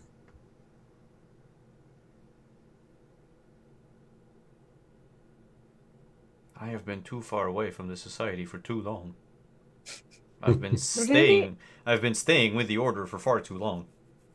Okay, just a quick question for the DM before I say what's going to come out of her mouth next. Yeah. Is the general progression of English history in terms of the royal family the same? Yes. Okay. So it's 1870? Yes. Okay. So does that mean that you haven't been watching your young heir flouting around, most of London with a very inappropriate young lady? Or more accurately, I shouldn't say inappropriate young lady, she has been married twice. No, I haven't. I've been studying spellcraft and working on my magnum opus. I mean, I'd be slightly concerned about, Plus, my family isn't English. We're formerly French. Oh, Monsieur Oberon, you are missing out on so many things.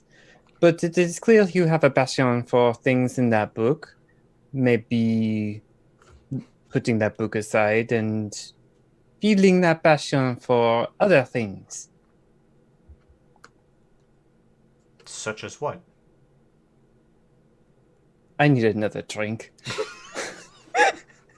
And she'll just kind of turn and hand hand over the pitcher of Frangelico, and It's almost like all my shitty skills are all in social.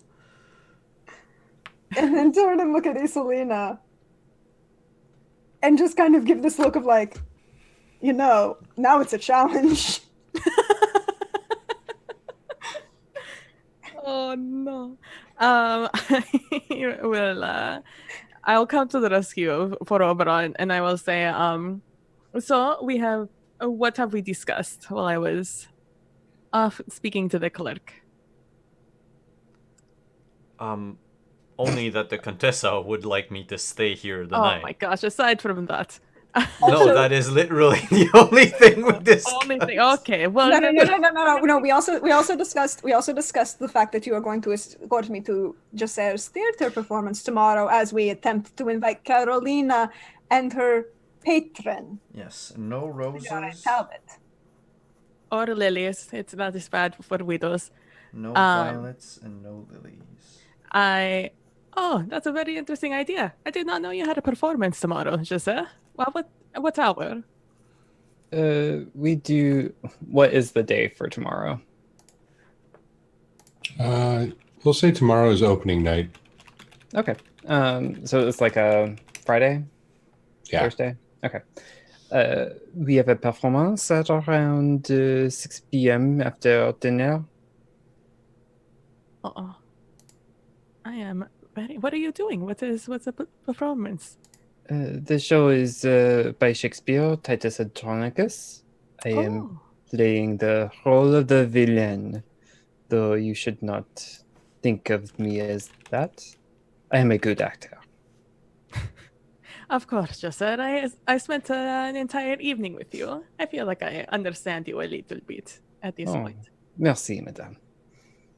I look forward to seeing you and seeing Carolina and Sir Senor Talbotron,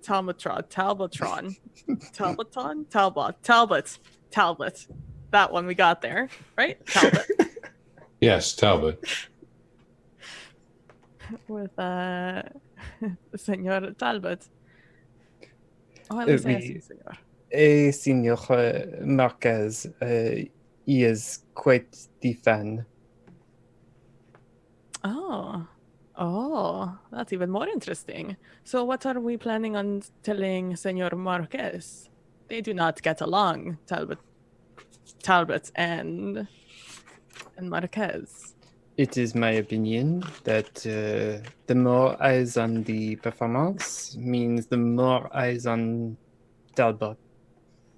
Who knows what they will be pulling, but I have a suspicion that they want to be seen. Oh, a scene during a scene. Maybe That would be not there. during the performance. I would prefer not. Oh, it's true. You have worked hard. Yeah, I would do quite work like- hard. We can all tell Joseph you look very, very good. Merci. We have. Go ahead. Quite looking forward to it. I am looking forward. So have we? What would you? Where are we on our thoughts between the society and Sir Marquez and the police? Who is it that we trust most? DM question. Based on her knowledge and connections, which would the Contessa think is a better? Well, you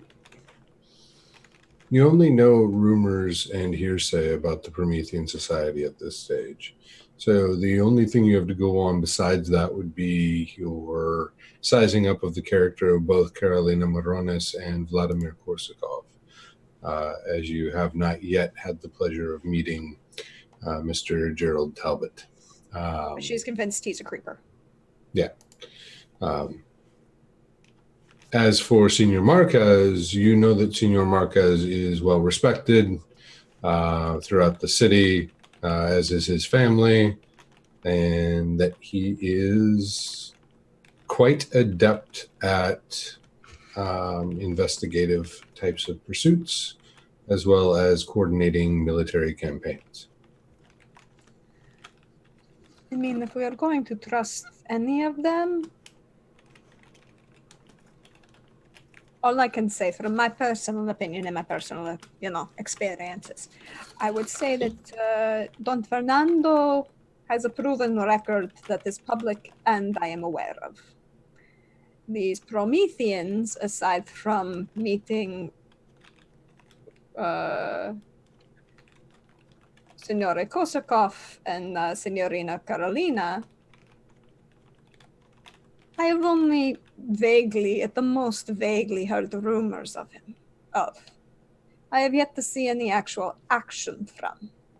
And Don Fernando did say that the last time Talbot was in Barcelona, he lit something on fire and was looking to be arrested. So, that is my 2 cents on the matter. That does sound familiar. So, Senor Marquez is a family friend. I have known him for a while now. And by a while, I mean my entire life. And he has never done he has only done right by Barcelona, as far as I know. By standards today. and the secret society that I assume I know nothing of, right? No, do not know anything of them. I am more inclined to believe Senor Marquez, but not enough has happened, I do not believe, for me to have an opinion on who would be more interesting to work with. That is a different option altogether. If we want interesting, well, why not both?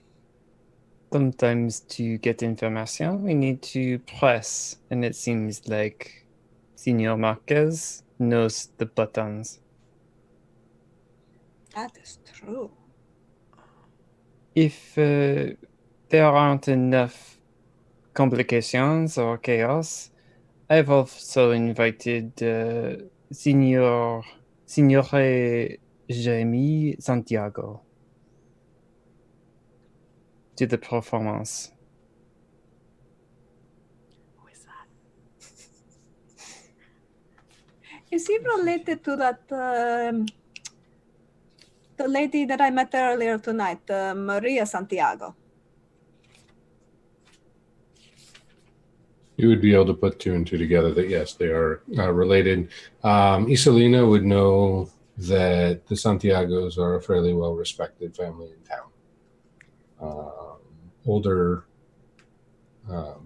connections, trusted amongst the ruling family as well. Do we Hey, also... What's that? Go ahead, Simon. Oh, okay. I was gonna say, do we also try to invite Santi Ramirez? Oh, Santi, it would be interesting to find out what he saw that night. We could send an invite to his family's home. So, to be frank, I don't have that many comp tickets to give. Mm. So, if you are willing to buy some, I can... Certainly. then I agree.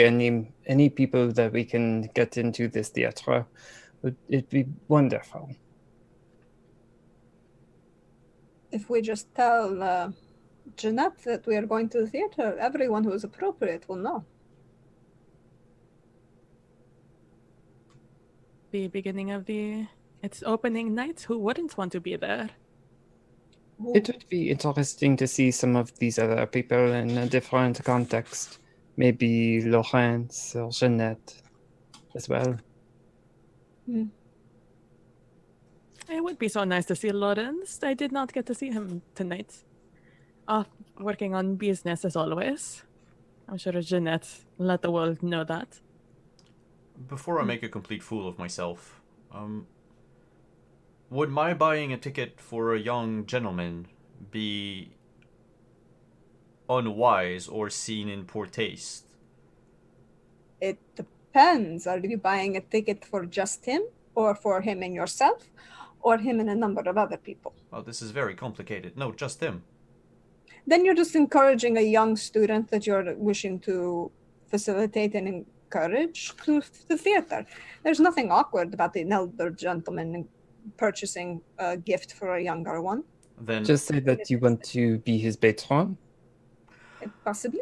Ah, yes. You are taking an interest. That had escaped me. True, I could patronize him. I don't think that was the word you were looking for. Well, out of game, yes. In game, no. And before I again do anything silly, if I recall correctly, lilies represent the flower of death, isn't it? Well, at least some of them. All right. And what about violets? Why no violet? That's a personal one. Oh, okay. And roses? Well, unless you're well, the red rose is going to say something very different and very passionate. Do you want to make that statement? And since white roses are entirely inappropriate for a woman of my stature or standing. No, I was just making sure I had everything noted down properly. For future reference, I'm sure. The what? For future reference, I'm sure. Well, to avoid making a fool of myself once again. It seems that tonight I've only been making a fool of myself every time. You seem so competent. You are quite magnifique. You're not Thank making you. a fool of yourself. All right. Well then, if you would excuse me, translating this book is going to be very hard by myself. I will try to send a message out to my order and see if I can't get a hand in doing so. I will be promptly back. And I'll excuse myself and go down to If you're going, if Yep. you're going downstairs, here, leave them with this. And she's going to hand him a piece of paper, and it's got, the order for breakfast for the morning. All right. Because I'm assuming I don't have the little thingy to put on the doorknob. Fair enough. No. However, because of the scale of the hotel you are in, you do actually have a message tube. Oh, then Okay. she would Send then she would use that, but she wants it to be seen that she's ordering breakfast for 2. That's fine. I'm just saying, you can pretend like it's not there. No one else knows what's in your room. Yeah, she would have him do that then. She would have Oberon stop at the desk Mhm. to drop off breakfast for 2.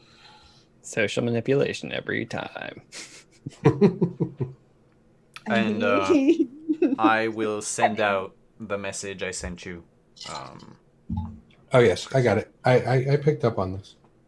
I'm there with you. No worries. As Oberon goes to send off his cryptic message to his order and deliver the breakfast order for the morning, the rest of you kind of reflect upon your evening. At this point, all of you, including Oberon, if you would like to play any diamonds that you have to enhance the kinds of things that come back to you as you've had a chance for your brain to settle and connections to be made, please let me know what they are and what you've played. I'm playing the 5. Just Okay. making sure the ace is worth A lot. a lot. A lot. Yeah. 13? No, 14. 14. All right. Chasser played the 6. Okay. Oberon played the ace. Okay. I don't have any diamonds, so Fair enough. You can just play another card to bump it if you want and dump it for something else if you'd rather, or you can play nothing at all. You don't have to. Okay. Righty. So as the evening's winding down and all your plans have kind of come together and you're setting things up for the morrow, you'll find, Isolina, that you're reflecting upon the kinds of things that you ran into. And you noticed throughout the experience that people's emotional states seem to wax and wane as expected for such a crazy situation, for lack of a better term, very unexpected situation. You would note, though, that a few people seem to have not expressed much, if any, change to their demeanor. One of which was the mostly stoic and unexpressive Vladimir. You will have noticed that Carolina did not seem to be flustered at all in the times that you saw her by anything that was going on either. You don't know whether or not that was her defense to Marquez's his offensive sort of push to try and get a rise out of her, which you assume was what all that hubbub was about, since normally he's even keel. And then the other thing that you would have noticed is that for the most part, Jeanette was also the same Jeanette throughout it. She was predictably so. Now, that may not seem odd per se, but it definitely was interesting.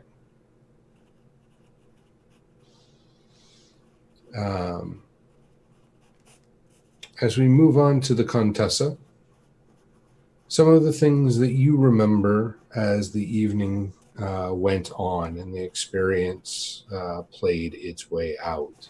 You will have noticed Lorenz and Jeanette seemed to really posture themselves as kind of the central figures in the room. They were the most notable locals outside of Senor Marquez and Isolina, who kind of left the central crowd, but it seemed very intentional in their social posturing. Whether this was for normal high society games that people play and politicking, or whether or not there was something else afoot that you were not able to discern, but that was something that stuck out quite keenly to you. You also noticed that there was a lack of concern about where young Santi Ramirez went by most everyone there. It could have been an oversight, could be shock, could be a lot of things. But reflecting on it, you're like, not one person asked about Santi in casual conversation, in any of the rumoring that you went through. It was almost as if he never attended. And maybe that's because he's young and seemingly of no consequence. Jacer. Being the grand late entrance that you were, you had a slightly different perspective on things. And you got to see people's reactions after the fact. You never got to see what they were like prior to. And you would have noticed a portly gentleman, Bernard Smythe, who seemed to have been more unsettled by things than the rest of the group. He never seemed to relax again. There was usually a time for most people, they either drank until they had their nerves back about them, or they, sequestered themselves to the corner of a room or something like that. But he primarily stayed in the grand hall, kind of on edge, waiting for the release to be given. And even though Jeanette and Lorenz kind of asserted themselves as the first ones to leave, he left before they did. He was quick to the coat check and swift-footed out the door. Almost as if he was late for something. He was abrupt, not rude, but definitely abrupt. I should say not intentionally rude, but definitely abrupt with the staff there as he made his exit. Oberon, a number of things flood back to you as you reflect on what happened over the course of the evening. You do remember kind of what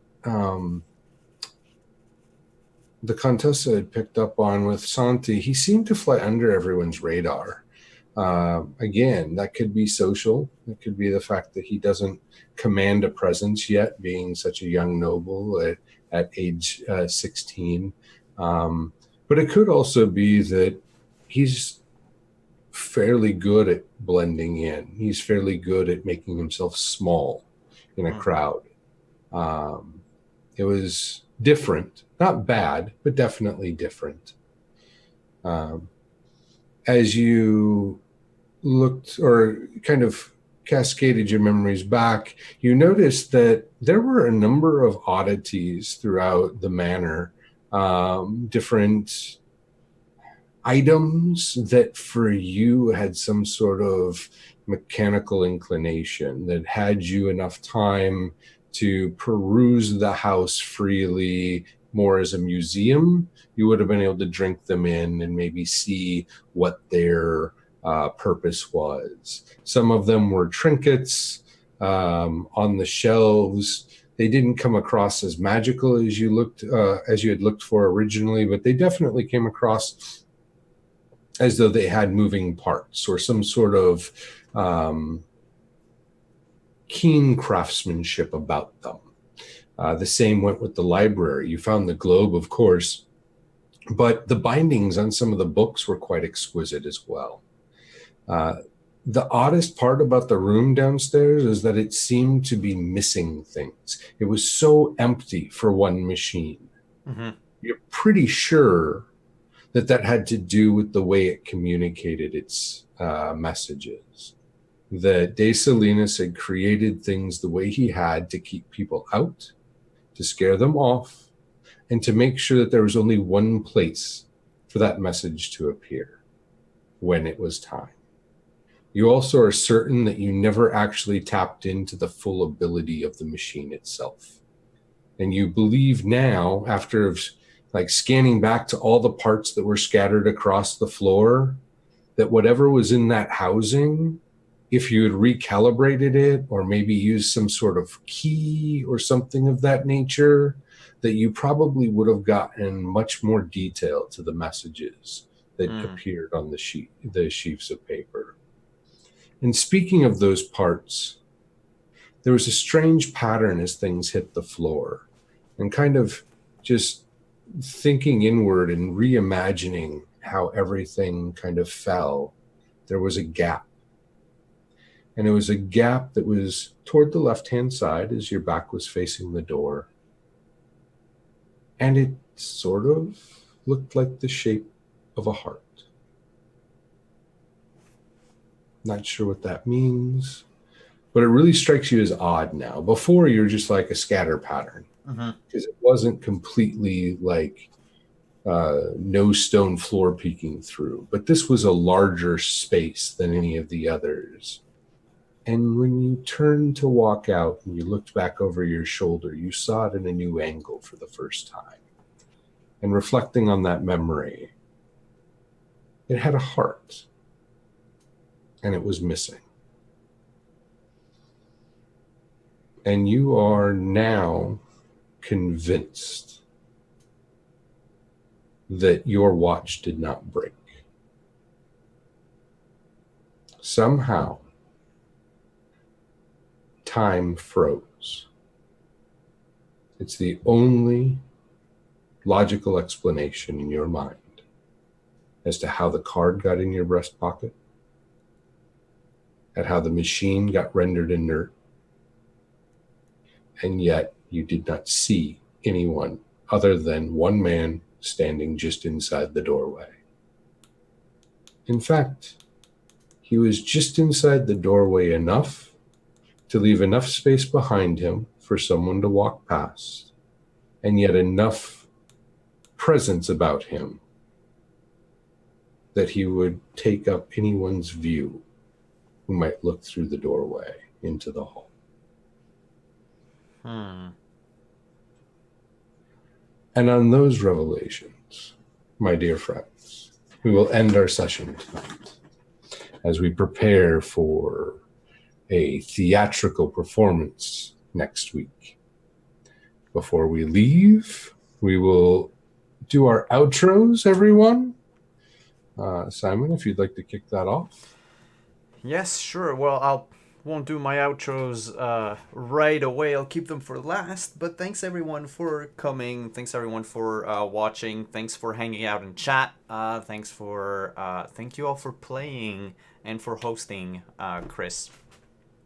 As always, I have a lot of fun playing Castle Falkenstein, and now I just have so many more questions that I had when the night started. And I'm expecting Kenny to fully recite Titus Andronicus next. Not gonna happen. All right. I still need to buy the accent. play. The play is free online. Yeah, I know. I actually am very partial to the Julie Taymor version. No, I meant the script is free online. Well, yeah, of course. I'll memorize something. It'll be fine. Okay. Sure. But that to say, we'll go around the table reverse order than we did when we introduced ourselves. So we'll start with Kenny. Who are you? Hello. Where can we find you? And by the way, you can put links in chat. So if you want to link to anything the players, you can link up whatever you want in chat. Nightbot isn't going to stop you. Sweet, thank you. You can find me on Twitter at PunderDrone. I play on the Experience Points Network. I am a character in our main podcast. It's a Starfinder podcast that releases every Wednesday. I'm also a character in our new Numenera podcast called Q Numenera, which releases every other Friday. And I am running a game called Slasher. It's a Fate Core based game. That is basically we're doing a horror movie. We are on our finale. We've had a lot of little setbacks. I'm not quite sure when we'll be streaming our finale, but when we do, I will have a ton of announcements out. So follow me at PunderDrone on Twitter for that. All right, and left of Kenny is Deirdre. Hi all, you know me. I'm at Deirdre on Twitter or Praxagorth as Euphoria, as you see me hanging out in the Twitch chat. This week we do not have any Go West tomorrow. We'll just have to wait till next week to see what happens with the two deputies hunting in the dark for something they cannot see that might have killed two folk. And they left the other deputy's girlfriend alone in his rooms, so we'll see what happens. But on Sunday I will be over on Soulbear RPG for some wonderful Shattered Eye, and then Monday over on Role Players for Age of Arcana, and then back here on Tuesday for Dark Matter, D&D in space, and we're going to Ocean's 11 casino. It'll be great. Everything's fine. Cabochette is not getting shot. That's what Eddard's for. But other than that, I'll see you back here on Friday for more adventures in Castle Falkenstein and more of the Contessa Lucrezia Sofia Fioravanti making the poor gentleman wizard uncomfortable. I'm starting to wrinkle my nose for real. And last but not least, amongst the players, PB. Hi, who are you? Where can we find you? Hi, I'm PB from PB Plays Inside, in which you can find me on Twitter and on every time.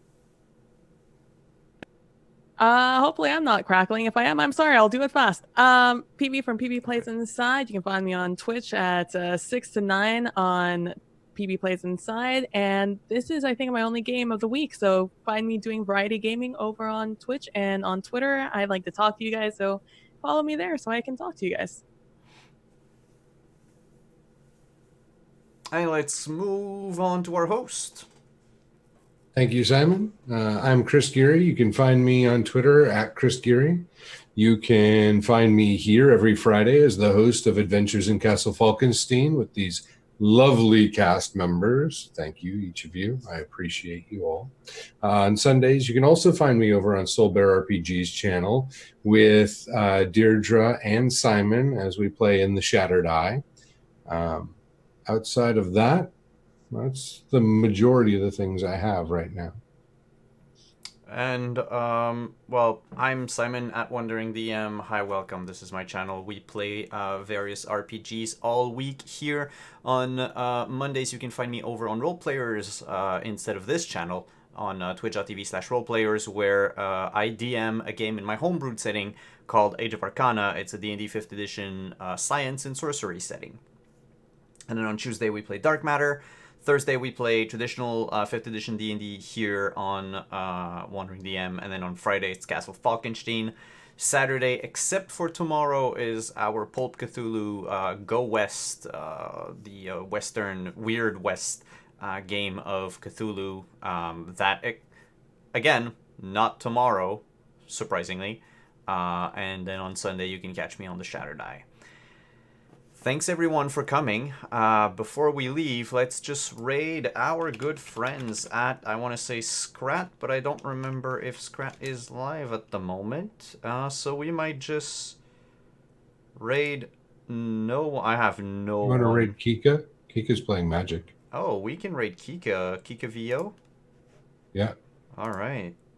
So let's just go and raid Kika. I think it's just at Kika on Twitch. Kika VO on Twitter. Yep. All right, so let's raid Kika, and we'll see. I'll see all of you next week. Ciao, everyone.